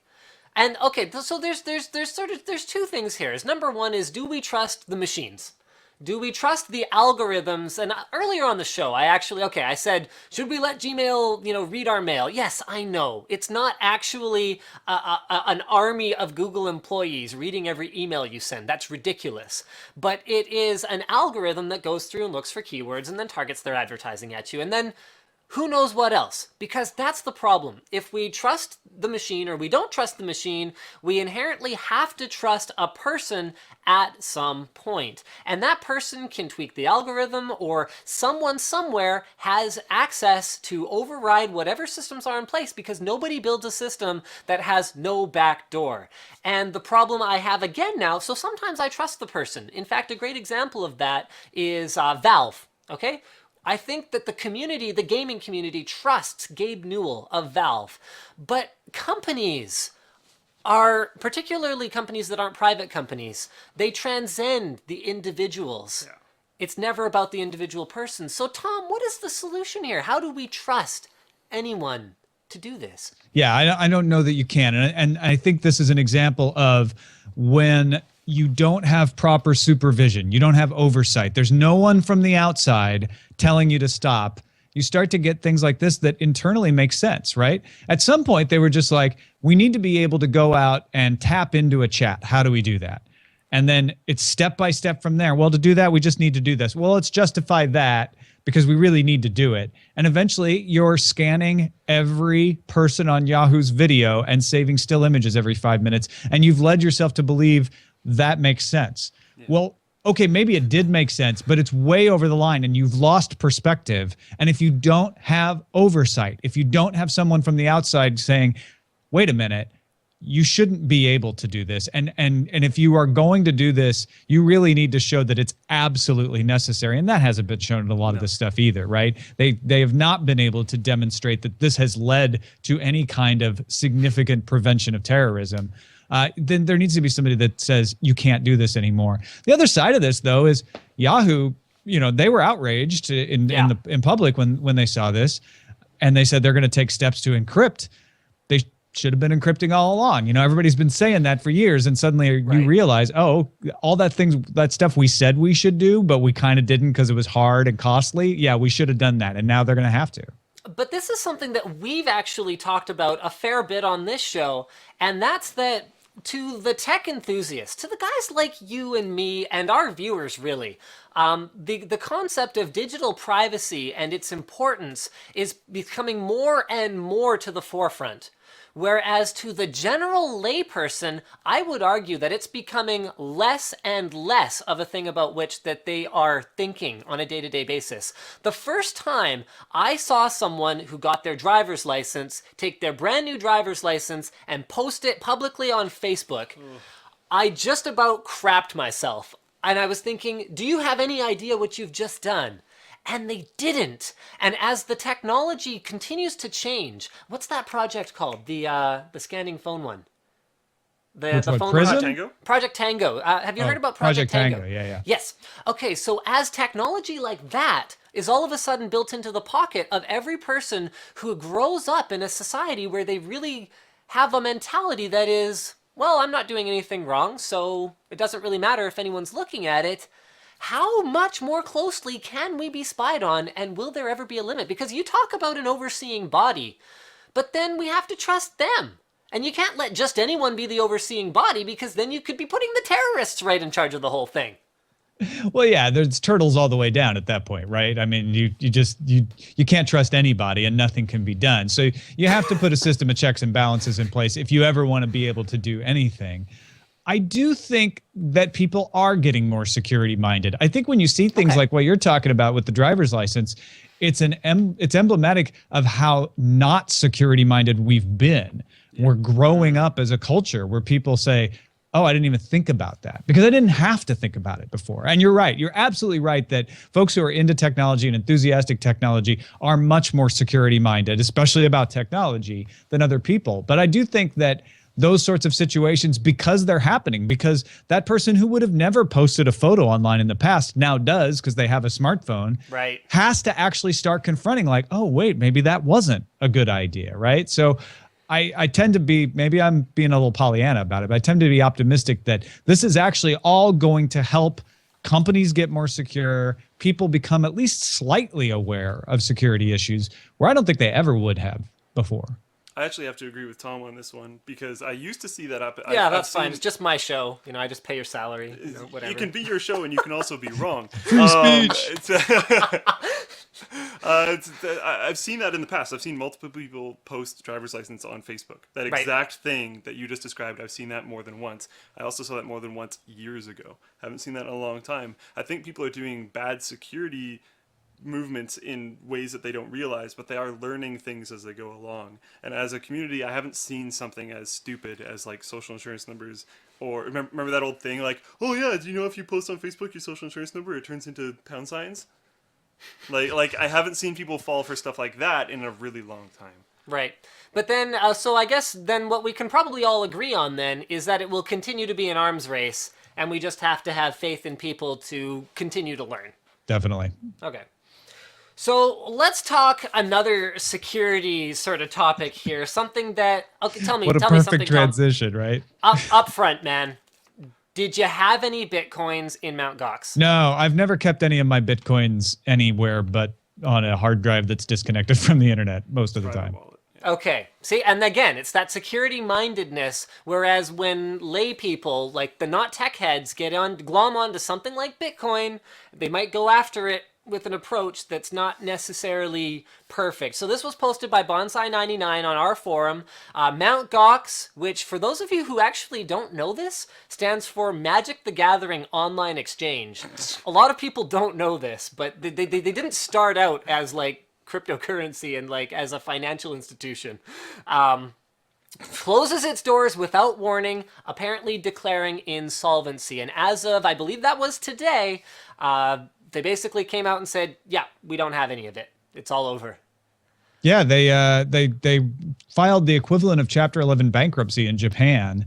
And this sort of fits with some slides that were leaked on Monday that showed that their plan, if these slides are accurate, is to wind down, apologize, reorganize the finances, and come up with a new plan to restructure and try to keep people from going crazy and become a new company called GOX. They'll drop the magic the. They'll just be Gathering Online Exchange, I guess.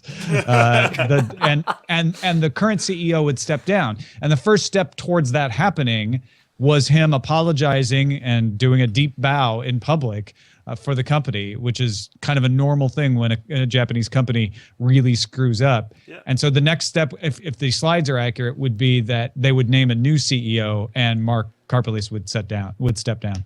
So if you did have your Bitcoins in Mt. Gox, would a deep bow be enough for you? I mean, to put this in perspective, for the viewers who aren't aware of this already, over 300 million US dollars worth of Bitcoins are just, it's suspected I heard that 408 million. So there's different numbers floating around. But okay, I heard 380 earlier today. So, okay. I've heard everywhere from low 300 to getting up to high 400s. So I guess it depends on whether you're looking at Winkdex or Coinbase or whatever, how you figure out how much they're worth. I mean, is that enough for you? Would you even consider trusting this company again? No, absolutely not. And I know what they're trying to do. They're trying to salvage what they can from a company. But if GOX comes along with a new CEO and says, store your Bitcoins here, hell no. I don't know what they could possibly do. Their only hope is to get people who aren't really aware of the past and not screw up again. And maybe they'll be able to get some folks there. They're also the people who actually have Bitcoins there that they can keep, because those people want to get their Bitcoins back, so they can dangle that prospect of, we can't give them to you now, but if we get the company back on its feet and get them rolling, we can honor your deposit eventually, and you'll eventually get them back. One thing that amazes me is that they think that removing Magic the is going to get all the stigma away. Like, you're still GOX. It still sounds almost identical to Mount Gox. This isn't going to make everyone forget what happened. And it's something where if this was a more mainstream thing, then I could see something like that actually working. I mean, we've seen the whole change the name of the company, change the CEO, and the history just kind of goes away. Yeah, we manufactured like something that had a chemical that killed a bunch of people. I mean, look at something like Scotchgard. Okay, the number of birth defects that came about due to the manufacture of Scotchgard, it's about, 50 years ago. Does anyone even remember this anymore? Do you even think about it when you see a can of Scotchgard on the shelf? Companies can come back, and things can be completely forgotten. But this is the enthusiasts that they pissed off. This isn't the general consumer who doesn't really give much thought to it. This is the guys who were really excited and did research to even find out about Bitcoin and mine them in the first place, that they have pissed off. And I think that's pretty much game over. Yeah, I think you're right, Luke. You got to change that name, especially because of your points about it being, the enthusiasts. It should be Arsabi or something. Like, really sorry about being incompetent. The Gathering. Yeah, definitely. Online exchange. It's not enough, and it's too much. It's not enough of a change, and it's too much of a massive theft of money, essentially. Well, okay, so who has the money, man? I want to know. I want somebody to dig in and investigate that, because apparently they were using transaction malleability to steal coins for 2 years without anybody at Mt. Gox knowing. Is that an inside job? Sounds like what was it, the plot of Office Space? Is that the right movie that I'm thinking of? Somebody needs a stapler at the basement of Mt. Gox. Yeah. So, I mean, okay, tell me this. Okay, so forget about, this is something that I'm sort of, as someone who doesn't follow cryptocurrency maybe as closely as I should, I look at something like Dogecoin and I go, you know what? These guys might actually have the right stuff, because even though it started out as a complete joke. I thought you were going to say you look at Dogecoin and say amaze, but okay, go ahead. Yeah.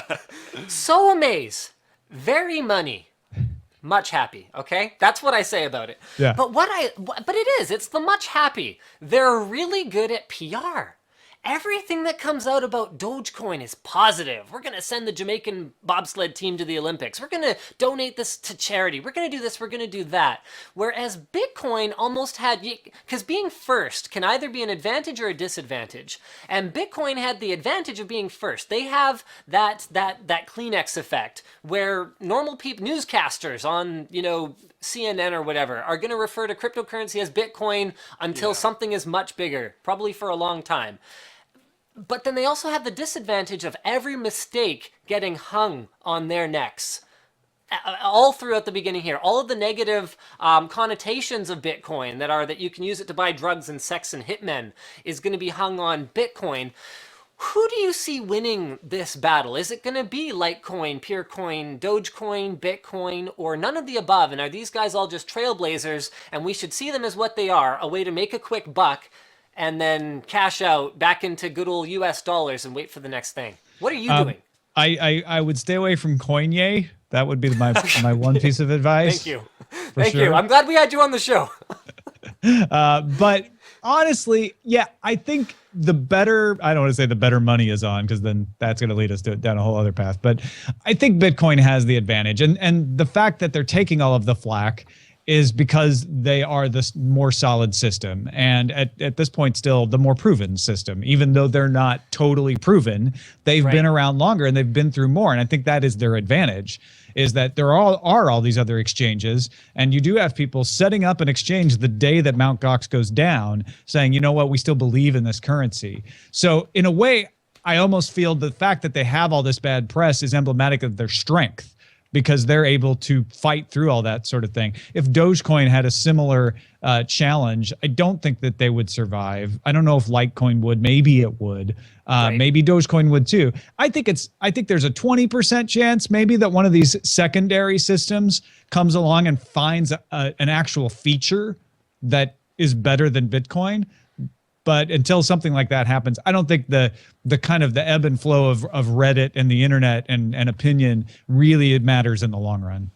And another thing comes in where resiliency can actually help a lot, especially when you're dealing with something like currency, where if you see a currency that's insanely fluctuates all the time, it's scary. But then you're getting into coins, so you're expecting that at least some amount. But then when you see Bitcoins, where it can take massive hits like this, like Tom was just saying, and rebounds and still exists and climbs again, that's comforting. And I could actually see people coming back to it, no matter how much I do like the charitable nature of Dogecoin.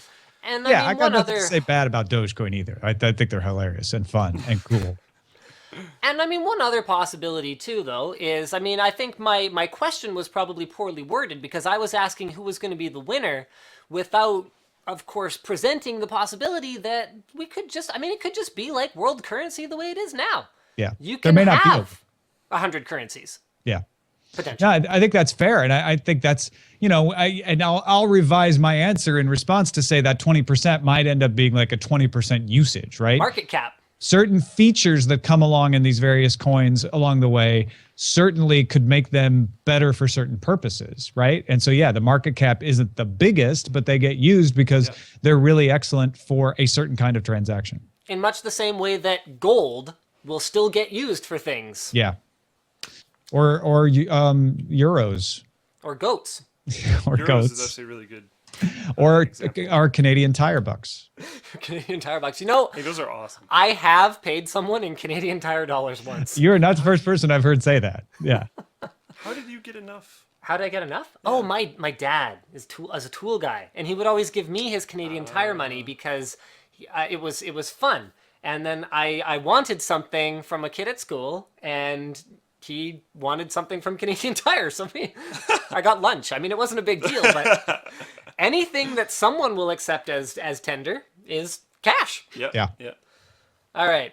So I think that's all I had to say on the whole Bitcoin thing. You ready to move on to Samsung Galaxy S5? I guess. The least exciting thing ever.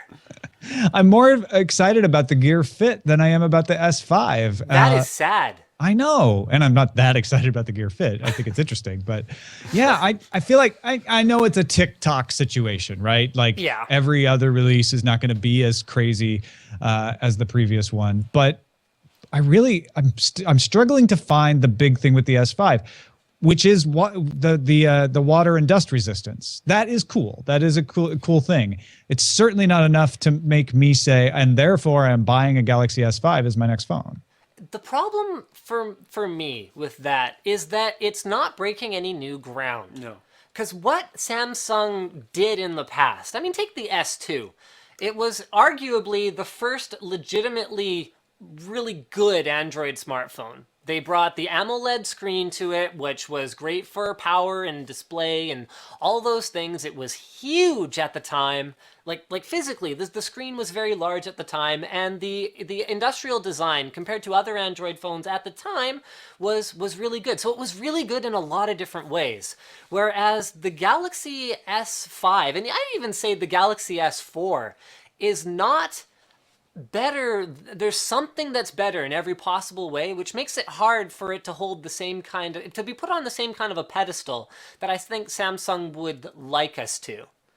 Does that make sense? Yeah, it does. And I think it's a symptom of how close to commodification smartphones have become. Yeah. They're just, we've reached the desktop computer phase, or at least we're pretty close to reaching Really that quickly, phase. Yeah, absolutely. They have screens. There's only a certain amount of sizes they can have, and we've pretty much put one out in every size before they become a tablet.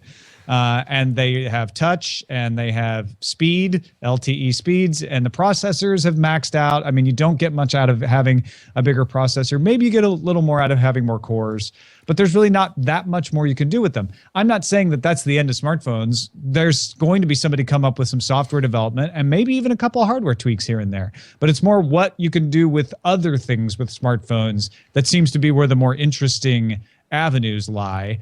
I don't think anybody's come up with something terribly compelling there, but that's why I'm more interested in the Gear Fit, because I don't want to hold the Galaxy S5 with the heart rate sensor while I'm jogging, but having the Fit with its heart rate sensor attached, that makes sense. And then it can log in, save things back to the phone later because it's got a little bit of storage that it can keep stuff. I think that makes more sense.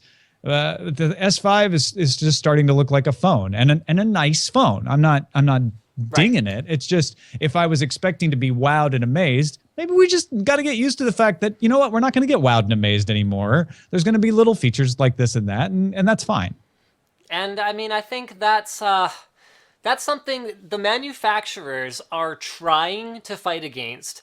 But it's funny that you bring up the PC because they're doing it in exactly the same way they tried to do it on the PC. They're giving us more stuff that doesn't really matter and then expecting us to drool over it. I mean, they want us to get excited about more megapixels on the camera, just like they wanted us to get excited about more RAM on the PC, when truthfully, for 99% of people, anything beyond 8 gigs is, and even 4 is probably unnecessary. They want us to get excited about, a 4K screen or a 2560 screen. Whereas, I mean, I don't know about you, Tom, but I have decent eyes. Up close, I can see about as well as anyone with normal vision, and I can't really tell the difference between 720p and 1080p on a smartphone. Yeah, I know people who claim they can, and there's people who say, there's certain applications that will benefit in zooming and this and that. But those are really edge cases. And I'm not saying they're bad, but they're not the thing that everybody's going to go, ooh, retina screen. That's amazing. Like, we're kind of past that. Capturing in 4K, I think that's a legitimate feature, because that's something that you could later put on a 4K television and make a difference. But even then, some people argue that, well, 4K isn't, at a certain distance, you can't tell that either. So I don't know. It reminds me, I was looking this up, actually. It reminds me of the WAN processor that was put into my DVD player. I can't remember which one I had anymore. I think it was a Toshiba. I remember that thing. It was a way to, DVD players had pretty much reached, this is what you do. You put in a DVD and you watch it. And the WAN was and now you can play games, except you don't want to play games. And it's a stupid thing, and it's horrible. And it was just glommed on. It's those kind of features we're starting to see in phones now. We've actually talked about this a lot on the show, the slowdown of massive stages of progression with smartphone. Yeah. And it's something that we're reviewing phones, but not all of them, and a lot of the reviews are really late, and we're not really super well known for reviewing phones. But one thing we're trying to do is be well known for reviewing wearables. Yeah. Because if you track phones, it bursted really quickly and then is kind of teetering off now. But wearables are becoming huge. And just like you were talking about, Tom, with the heart rate sensor on the Gear Fit, stuff like that, moving away from the phone, moving these features away from the phone, but maybe having it be able to link back or something like that might be a really big deal. And I mean, I think Apple has demonstrated already that they don't think more processing power is really that important. By putting the same class of processor in their iPhone and their iPad, that's, I guess, the point I was trying to make. They've basically said the iPad doesn't need to be faster. Because we could just as easily put something that's a little bit more power hungry in here. We could have kept the older, thicker form factor, but instead, we decided, you know what, this is actually really enough for now. We're just going to make it thinner because we can't come up with anything else to do. We'll go with something that sips power. And battery life, right? Battery life is a big concern. And if somebody could come up with a phone, they're like, this phone will last a week without charging. Suddenly, everyone's going to go buy that. Yeah. Absolutely. And I mean, there are solutions. I mean, to me, wireless charging is awesome. I mean, that's a fantastic feature. I look at the way, one of my employees in particular is kind of hilarious. I look at the way he uses his phone. He has a wireless charger on his desk where he edits. He has a wireless charging pad downstairs where he shoots B-roll of our products. And then he has a wireless charger at home. So his phone actually basically lives on a wireless charger throughout his daily life, and it only has to, the battery is more like a UPS for when he moves away from his charger. Right. And that is one solution, but to me, yes, the slightly thicker phone, and I don't think phone blocks is the answer, but the slightly thicker phone that actually comes with a big battery is going to be the one that kind of everyone looks at and goes, whichever company it ends up being, whether it's HTC or LG or someone, the enthusiast community is going to look at them and go, wow, that thing's kind of blocky, but I'm going to buy it because this is what we've been asking you guys for so long, and we don't want cheesy battery cases that go on top of our devices. I mean, Motorola Max was really much more popular than the other Motorola phones. Problem was it was still a Motorola phone, so it didn't catch on as much. But yeah, packing in a little extra battery life is a huge deal. I'm thinking more about somebody who comes up with a battery technology where they say, hey, guess what? It's still thin, but this battery lasts a long time because we did graphene craziness or whatever. You know, I want to see that. I think to get to the level he was also talking about where it lasts for a week, you kind of need to do that because you can get these extended bulky battery packs, but it's usually like one more day. And they'll be heavy. Yeah. So basically what you're trying to say is that Galaxy S5, you're not going to be running. What phone do you use? I'm curious. I have an iPhone 5 right now. iPhone 5, okay. Because I just don't care anymore. I have all my services, you know, are not Apple related, and this was the last phone I bought, and I haven't felt a need to upgrade it. You know what's really funny is I actually, so there's a reason for this, but my SIM is actually in my iPhone 4 right now. Oh, yeah? And it's been in there for a few days because I grabbed a Moto X from the office. I was done doing my Moto G review. And the Moto G, as great as it is, I have an 8 gig one, which isn't even big enough for my music library, so I had to get off it.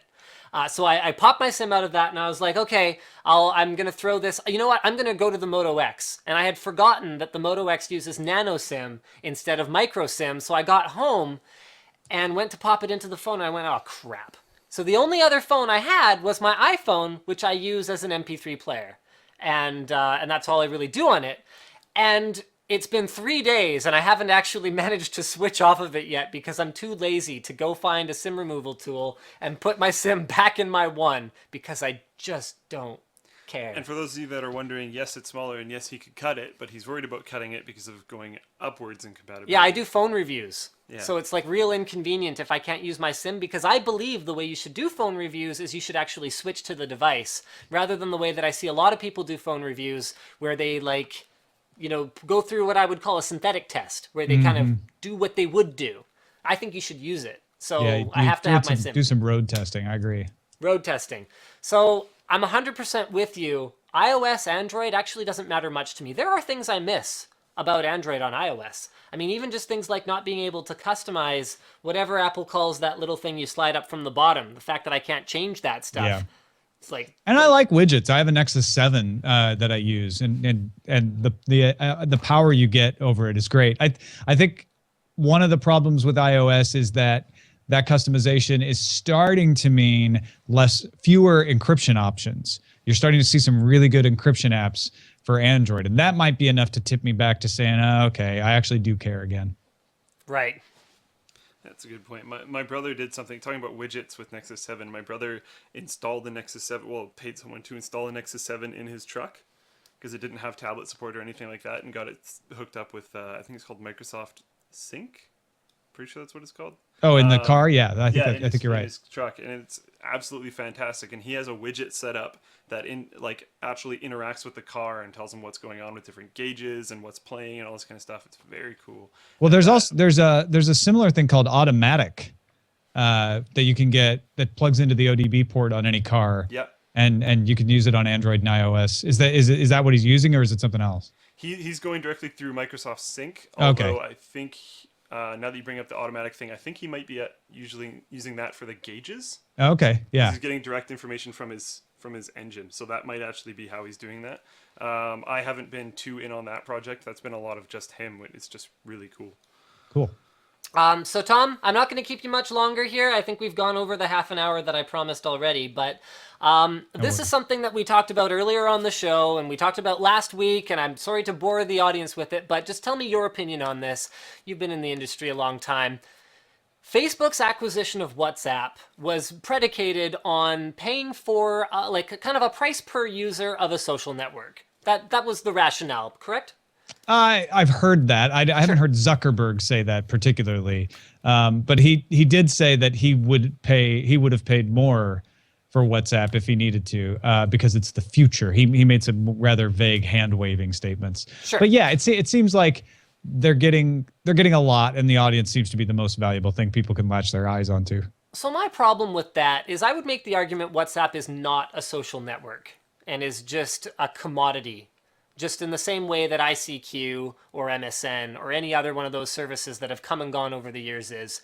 Would you agree with that statement or would you not? I want to hear what you have to say. It gets into semantics, right? I mean, a social network, the way we think about a social network, is a Facebook, or maybe in the olden days, a MySpace, but a Twitter, something where you follow people, people follow you, and you exchange information.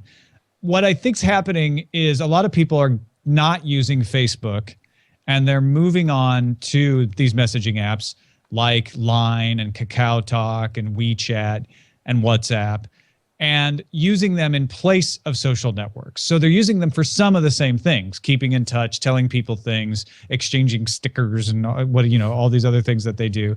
Google Hangouts for iOS just came out today with stickers. That's the big trend. That's the hotness.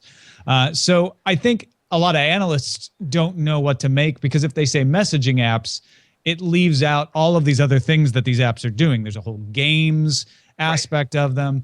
But if they say social networking, then it sort of lumps them in, and it feels like, okay, they're sort of on the continuum. But I agree with you that they are not the same thing as a Facebook. They are similar to Twitter, but it's a different spin on it. Definitely, messaging apps are definitely where the audience that used to be enamored with Facebook and Friendster and MySpace have now migrated to. How the hell do you monetize it, though? When people can switch like that? Yeah, well, you keep them in by giving them all these features. One way to monetize them is get them addicted to games, which is one of the ways Kakao is doing it, and that's working for them. They're making tons of money. Line's doing the same thing, I think. WhatsApp's got a really interesting way of saying, you know what, we make it really simple. We make it easy to use, so you won't want to leave. Won't tell your friends are there. That's always the thing that locks you in anyway. Yeah. So, and they are like, we'll just charge you $1 a year, and you won't even care because it's $1, and you're getting a lot of value out of it because it's the way you keep in touch with your friends. To me, it's a harder thing to get them into a messaging app. Like we were talking today about Text Secure, which is one of these apps that's really taking advantage of the post-Snowden mindset to say, let's come up with a really honestly good encrypted way to communicate with each other. And it's got some take up among that crowd, but how does it ever grow outside of that? It goes back to what you were talking about, people not really caring about security. They're like, well, but I'm on WhatsApp, so I'm just going to keep talking on WhatsApp. I don't care about security. And my mom's on WhatsApp. How am I going to convince my mom to install, block message secure and crypto? What's wrong with WhatsApp, Jimmy? Why do I have to install Telegram? My mom just installed Skype, And she like added me. She's like, "Oh, have you used this before?" And I'm like, "Oh, Mom." Like this happened 2 nights ago. Let me show you the scars, Mom. Oh. Back in the early days with IP problems. All right, so I think that's we're actually over the time our show is supposed to end. So Tom, thank you so much for joining us. I would like you to take a couple minutes and like pimp your shows, help our viewers know where to find you. We got about 3,700 people on right now. So if you guys enjoyed Tom, make sure that you listen real carefully right now because he's going to tell you where he's at. Yeah, I think probably if people are enjoying your guys' conversation, they might enjoy Daily Tech News Show as well. It's dailytechnewsshow.com. It's an audio podcast. You can subscribe at the website. You can search for it in your favorite podcatcher, and it's listed in almost all of them at this point. But if you can't find it, go to dailytechnewsshow.com. You can subscribe directly there. It's user supported. There's no advertising. We just focus on having good guests, talking about the news of the day every day. There is a video version. There's an unofficial video feed that the fans have put together. And because I do it on a Google Hangout, I actually have a YouTube video that's just created automatically. So that's there as well. And I hope people take a look, check it out, see if they like it, then subscribe if you do. And anything else that I'm doing is available at tommerritt.com. Awesome. Merritt. I'm already seeing messages in our chat saying Tom's awesome. Oh, thanks. He has the more mature tech show. Yes, you guys are right. Tom has the more mature tech show. It's a nice way of saying old. Well, there's anyway, people are saying that. Why are you going to be like that? Jeez. People are saying he was a great guest. We'd love to see him back. So I think that the audience says it best. If I say that you were a great guest, I have to say that because it's polite. But they don't have to say it. So thank you, Tom. You were apparently a great guest, and we'd love to have you on again sometime. Oh, thanks, man. I'd absolutely love to. I really enjoyed talking to you guys. You know what you're talking about. It's fun. Thank you. Thank you very much. Take care. All right, cheers. All right. So, guys, that was Tom Merritt. The Tom Merritt, not Tom Merritt of Twit TV anymore. And speaking of his show being entirely user-backed, ours is not. So let's go ahead and do our sponsor spots here. So guys, visit squarespace.com/Linus to get a free trial of their website building software. And I say software kind of lightly because it's more like, cloud-based interface. All the software runs on their side and all the website hosting runs on their side as well. So that gives you a couple of advantages. Number one is you can access whatever you're doing from anywhere. Number two is anything that you change is done on the fly. And number three is that it is scalable beyond the wildest dreams of someone who's running a WordPress site on a server sitting in the corner of a room at their former employer. Rock on, because that's what we used to do. So Squarespace has many templates. I think they've got over 20 templates now that allow you to build your own website, whether it's a blog or a store or a portfolio or just any website you would want. I mean, the store part is actually really interesting because they added full-fledged, e-commerce support, and actually not that long ago. They've got a logo designer, and this is all extremely good stuff. More importantly than anything else, it's really easy to use. So you can go ahead and you can try it out for free. I believe it's for 2 weeks, and then if you like it, then you get 10% off by using offer code Linus2, or I think we're actually switching to Linus in the future anyway. So if you put Linus with a number after it, or just Linus in the offer code, then you will get 10% off, which is pretty darn sweet right there. Last thing that I should probably mention, this is something cool. So I think up until the 14th of March, if you want the opportunity to work for Squarespace, they're hiring 30 engineers. If you go to beapartofit.squarespace.com, then you can go check that out. And if any of you get hired, I believe I get a trip to New York. So do it under my thing. I don't have a thing. Try to do it under. Create one for me. Yeah. Apply, get the job, and then give me the trip. Yeah, so anyway, that's Squarespace in a nutshell. I think I pretty much covered it, right? Yeah. Yeah, okay. So then our other sponsor, this is something new, you guys. Intel Club Enthusiast. What's Intel Club Enthusiast? Well, I just said it was new, so you're not expected to know what it is. Intel Club Enthusiast is a club for enthusiasts run by Intel. End of integration. Okay, let's move on. No, I'm just kidding. I was like, what? If you own a Core i5 or Core i7 processor that is unlocked, so a K series or X series, you can head over and register at enthusiast.intel.com, and then you can register your product, and you are eligible for exclusive offers. So it's only just launched. Like, this went live like 2 days ago. So there's a lot of plans for the future, but Intel has, they're going to have offers like, oh, you could get an upgrade, on the cheap from participating retailers. They're going to have offers like potentially in the future events that you could attend, and there's going to be perks that are just there just for being part of Club Enthusiasts. So you don't have to do anything special other than already own Core i5 or Core i7 unlocked processor. So I can't really give much more detail than that. You guys are going to have to go check it out. So that's, again, enthusiast.intel.com. You ready to fight? It's for enthusiasts. Oh, I am ready to fight. What are we going to fight about again? Well, we're not fighting. Oh, we're not fighting. Well, we're fighting, but we're kind of on the same side. Oh, okay, cool. Yeah. So we're going to crusade. Yeah. Okay. Oh, is it going to be that? Well, it probably should be. Oh my goodness, we are completely out of time, and we still have like 6 really good topics. We have to do that one. Wow, okay. Because that one's in the topic call out. Okay, well here, why don't we skim through a couple other ones just so that we can't bail. Okay. Oh man, update your Mac now if you can. There's a security vulnerability that is in older non-updated versions of not only OS X, but also iOS that basically, okay, and it's iOS 6. And get this, if you have a device that is capable of upgrading to iOS 7, like this one, even though iOS 7 runs like crap on the iPhone 4, you are not getting an iOS 6 security patch. If you have a device that only runs iOS 6, then you get a patch. Come on, guys. Anyway, upgrade your Apple product. There is a programming bug that caused Apple's SSL code to skip over vital checks of a server's authenticity when establishing a connection. So an SSL secured connection is used for things like exchanging credit card information, personal information, Logging into our forum or buying stuff from our store. Logging into our forum. This is just a total freaking disaster. A malicious router or Wi-Fi access point could intercept all kinds of what would be SSL encrypted traffic from the machine that you're using.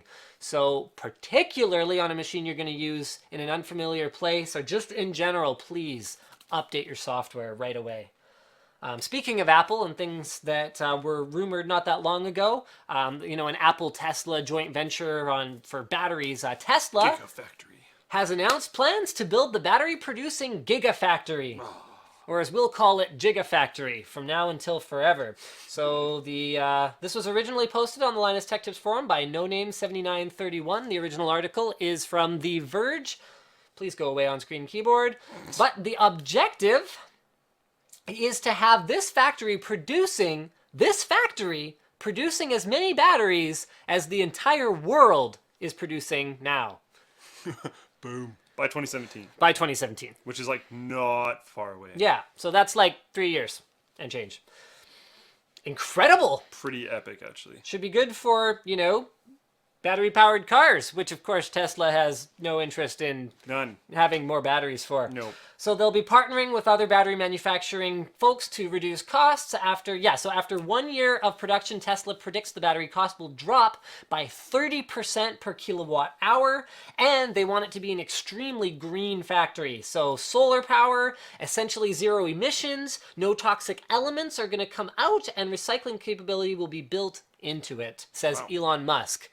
And if there's any sort of CEO visionary that we're going to trust, which is in line with what we were talking about earlier in the show, he's probably one of them. In terms of doing what he's saying he's going to do. Yeah, doing what he says he's going to do and generally being trustworthy. Yeah. All right. LG named the most innovative company of 2014. Cool. I want to quickly do this one. It won't take that long at all. CCP, the developers of EVE Online, are going to be constructing a monument in Reykjavik, Iceland. It's going to have the names of all the main characters that are subscribed right now, as far as I can tell. It is a gift to Reykjavik because they have hosted CCP for 16 years or whatever. It's actually kind of awesome. They're going to have a laptop buried under the monument acting as a time capsule, which is also really cool. And then that's literally all I have to say about that. So That's what the monument is supposed to look like. Here's some concept art of what it's going to look like. Very futuristic looking. Go Yeah. figure. Yeah. Makes no sense for it to be futuristic looking. It's kind of cool, and it's a cool shout out to the players. I think it's pretty awesome. But Oh, I think it's fantastic. yeah. I'm resubbed, so my name will be on it, because I played for a long time, so I was like, I Seriously? want my name to be on the thing. You resub just to get your name on the thing? Well, I'm playing again. Okay, guys, tell me this. Would you subscribe on the Linus Tech Tips forum? Hold on. Well, tomorrow. Hold on. If we built a statue of Gabe N at our headquarters Oh, God. and put your name on it, I actually priced it out. It would Yeah. cost us about $30,000 to $40,000 to build a bronze life-size statue of Gabe N. Bronze. You think if we did that, he'd like come chill for a little while? I doubt it. Imagine he'd come on the WAN show. He'd probably be creeped out as all hell. Yep. Yeah, I don't think he would do it. If I was him, I wouldn't do it. But would you guys contribute if we told man. you we had to raise 40 grand to build a bronze Gabe N? We should do like a Kickstarter. So if we don't hit the limit, then we don't do it, and everyone gets their money back. Should we just do it? We should probably just do it. It'd be epic. Okay, I'm not committing now. We can use him as a mannequin for like for cool tech that comes out. So like when another Oculus comes out, we could like put it on him. Well, we won't be able to put much on him in terms of wearables. I love you, Gabe N. I knew you were going there. That was perfect. Okay. Anyways, we don't have much time. We should keep going through this show. Yeah, okay. Da-da-da-da-da. I think we're ready. Forget that one. Okay. That one? Yep. Okay. Okay, let's move on. So, Fight time. yeah. Wait, Pokemon episodes are going on Netflix. Oh, right, okay. That's all I really have to say. Pokemon episodes going on Netflix. And movies and stuff. Okay, moving on. Never really cared much for the show. I totally did for the first season. You're really young. I haven't watched it other than the first season. But now I might. I don't know. I'm stoked. I want to see the first season again. Oh my god. I'm actually pretty excited. This might be the first time I ever actually get Netflix. Really? I've never been a part of Netflix before. Huh. I'm obviously going to have to do that thing so I can get the thing from not in Canada. Right, yeah. Because the Canada one sucks. Right. But Yeah, we have like a lifeline to Hotspot Shield. Like if we ever need help with anything, we just like email them. Speaking of which, so do our users. I actually had someone tweet me saying they were having an issue with the trial, and I emailed it to Hotspot Shield. I think within about a day, they had someone from their team contact that user. So Hotspot Shield is one of our sponsors, not today's episode, but just letting you guys know that they do help us out. Yep. Okay, so this. Posted by Crispy345 on the Twitter. Nintendo is discontinuing their Wi-Fi connection service. So examples of discontinued functionality is online play and matchmaking, leaderboards and tournament data, sharing of user-generated content like ghost data and user-created levels, user exchange of in-game items or characters like the global trade station, and free add-on content or downloads such as new levels, in-game items, or mystery gifts. Really, Nintendo? Usually we're pretty stoked with Nintendo on this show. Really, Nintendo? Not this time. I don't think we can even put Better Than Bieber up on the screen right now. Because that is not Better Than Bieber. I mean, okay. I don't even have a DS anymore. Just, like, total transparency here, guys. I don't have a DS anymore because mine broke. And so, I wasn't even butthurt with Nintendo about that. It has a legitimately defective... The DS Lite shoulder buttons are defective. Like, the design wasn't good enough. At least certain points in the manufacturing runs of it. But I still was okay. Because if I ever did get a DS again, I could fire up my Mario Kart cartridge and I could race with people online, which is great. But they're just discontinuing it. Complete devil's advocate. I don't agree with this side at all, but did you ever even actually do that? Yes. You actually did play online. Yeah, The absolutely. mass majority of people don't.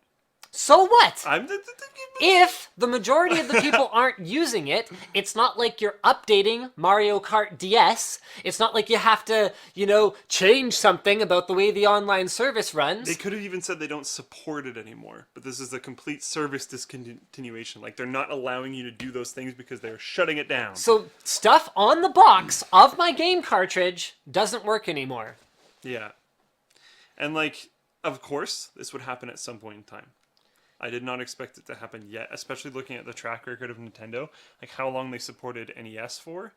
That was always one of the big things that people held on a pedestal for Nintendo. If you were ever in an argument about Nintendo, they were always like, yeah, but they're an awesome company. Look at how long they supported NES for. Now it's going to be like, yeah, but they kind of ditched. Like, pretty hardcore. On one generation back. Like, not even that far back. They didn't pull a Microsoft where they're like, yeah, we're not going to support XP. Actually, we're going to support it for a while. And then not support it way later than the original date that they proposed, which was actually kind of cool. Nope, this is effective May 20th. So the Wii, Nintendo DS, and the DSi games are all affected by this. I mean, the Wii wasn't current that long ago. Yeah. And we know that not everyone with a Wii upgraded to a Wii U. Yeah. We know this. Definitely. So there are a lot of people who still have, however much they might use it, for them, perfectly functional gaming console that now they are discontinuing their online services for. But of course, you will still have access to the Wii Shop channel and the DSi Shop. Essentially, if you can spend money. So, yeah. The things that you can't spend money, it's not going to happen. Free add-on content, no longer supported. User-created levels, no longer supported. But you can buy things. Yeah. Not impressed with you. So why don't we do a quick Twitter blitz here, guys? We haven't done one of those pretty much all show. We did a little bit. I had asked you guys something earlier. I forget what it is now. But, yeah, I didn't see many responses, so we didn't end up replying to that. All right.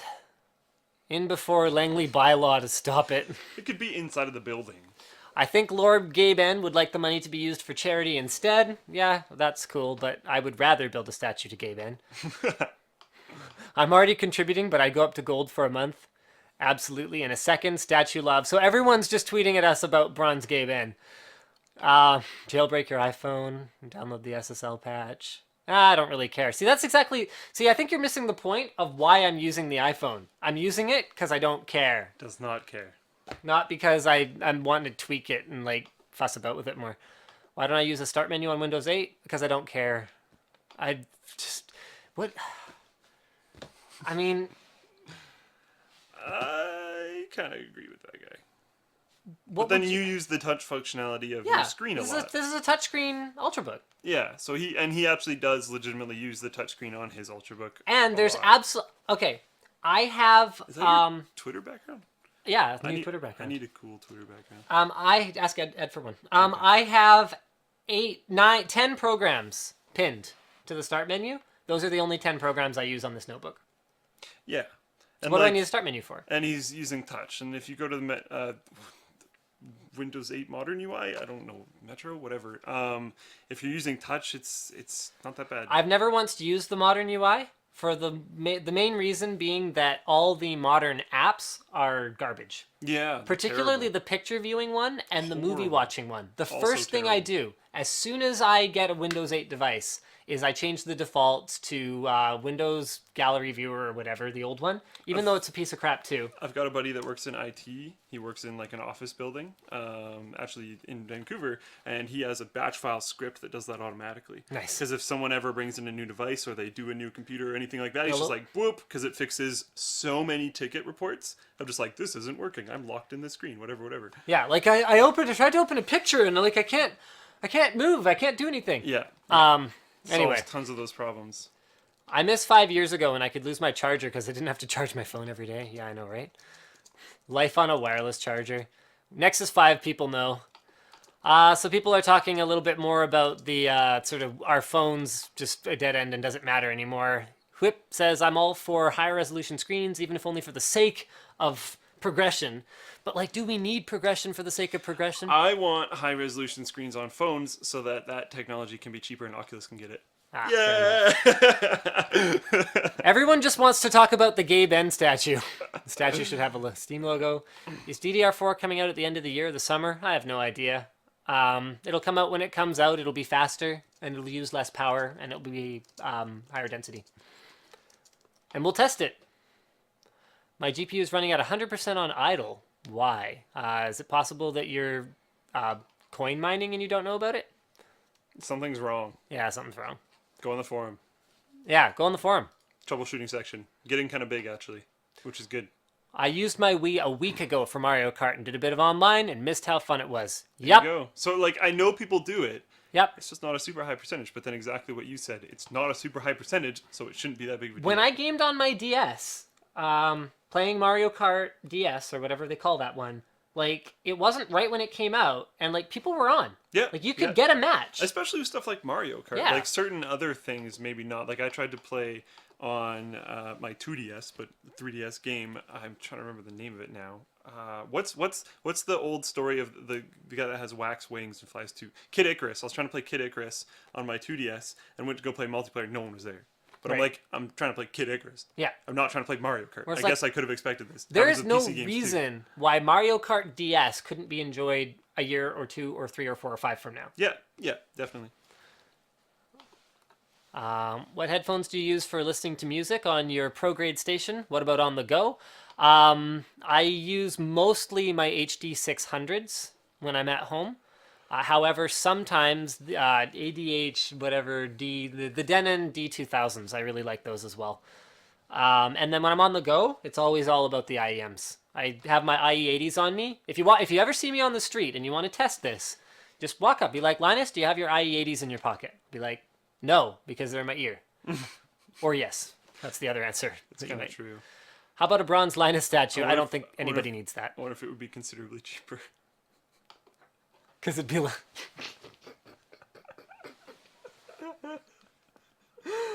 Oh, that's terrible. That's terrible. How can you say such a thing? It should be.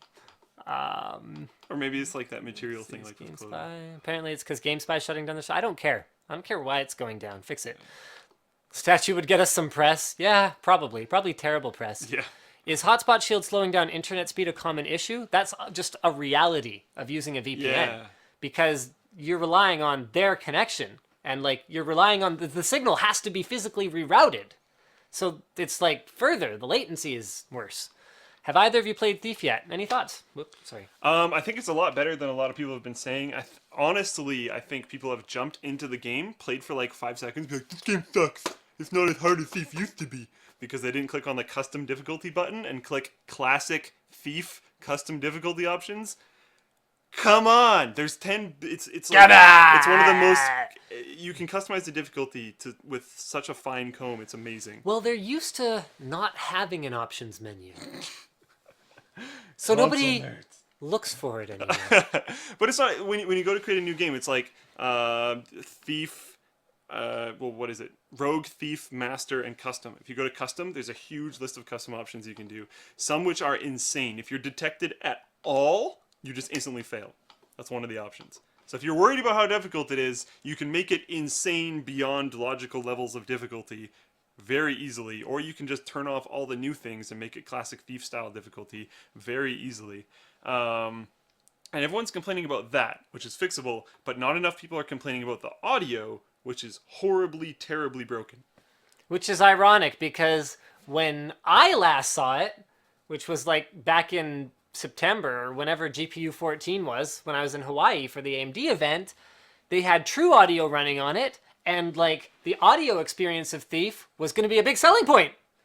Whereas, I mean, there's reports out there of like outside, ambient sound effects drowning out the conversation you're trying to have with someone 2 feet in front of you. And I would have it where it's like, oh my god, someone is talking right beside me and I'm a thief. I need to be not detected. And like someone is talking right beside me and I turn and look. No one's on this floor of the building. The guy who's talking is downstairs in a different room. And like the positional audio is like, hello. It's like, oh my god, and that's so off-putting when you're trying to sneak around and it feels like people are talking directly beside you the whole time. Like, it feels like a guard that is in a different floor of the building is sitting right there. talking to me the whole time, and I'm just like trying to sneak and steal things. It's like, what? It doesn't make any sense. Why are you so ridiculous? It's silly. I hope they fix it. David asks for a recommendation for a good and expensive gaming laptop. I think the weapon of choice out there right now is Lenovo's Y series. Yeah. Although I haven't really, I haven't shopped for a gaming laptop since ever. Actually, yeah. Have you ever bought a gaming laptop? Nope. Neither have I. I mean, with that said, it's not like I don't understand what's good about them. I've sold lots of them. Yeah. And I've sold lots of them to people who I knew would be really happy with them. Yeah. It's just that As have I. it would, you know, it's the kind of thing that would probably make more sense for me today than it ever did in the past. Because I used to be a lot more mobile than I am now. I still don't know because you've seen the kit I haul around whenever we go places. If I'm Yeah. going to use a laptop, I'm bringing my own mechanical keyboard and mouse. Right. So like I need so much space that if I bought a gaming laptop, it's so much stuff to haul around. Because I would need I need an external mouse. There's no way I can game with a trackpad. My justification for it would be that it would be excellent as a portable workstation, Yeah. or even just to completely replace my workstation here, because Yeah. a lot of the gaming laptops now support multiple displays out, so you can legitimately have a great productivity workstation that then you take home with you. That's very true. And another thing, what was I trying to say? I've seen people do this is where they don't haul around a keyboard and mouse. They haul around a controller. Right. And they'll play more games that you're used to seeing on consoles like racers and whatnot. Right. On their gaming laptop, which like okay, that makes sense. Controllers are much more portable than a keyboard and mouse, so that makes sense. What is your opinion of the best monitor? Impossible to say. Incredibly long discussion. Yeah. What did I think of the ATH M50s after all? They're okay. For the price, they're really good. Didn't think they were that comfortable. I think that the comfort of them is not as amazing as it's cracked up to be. I also found them a little bit harsh at the high end, but my hearing is a little bit more sensitive at the high end than it is elsewhere, so that makes a bit of sense. Something with a perfectly flat frequency response curve might not sound that great to me. It might be kind of fatiguing for me to listen to. Whereas some of the roll off that you get from something like an Essence One, where you have higher output impedance with low impedance headphones, is actually somewhat desirable to me, except that I miss out on some of the bass. So yeah, they're good. I would recommend them. Just not as comfortable for me as they are for some people. People are like, the Wii is 8 years old, but I still play Brawl Online. Yeah, see? This is what I'm talking about. Gold gay then. Too expensive. Yeah. Heard DirectX 11 is getting an update, a lot like Mantle. There's not a lot of substantiated evidence for it yet. Yeah. We'll hold off. Yeah. Only if it's 6 meters tall with a crown upon his head and a cat in his arms. I still use the Wii, and I have played Mario Kart recently on my DS. I am disappointed they're Especially discontinuing. Super Smash Brothers. Like people play that online like crazy. Yeah. That's something I didn't even think about. Is on the Wii level, there's even more games that people play a lot online. Check out Tom's mic. We could definitely use better mics on this show. Huh. There you go. $327. But that's how he gets that sound. Yeah. That's why it sounds really good. Yep.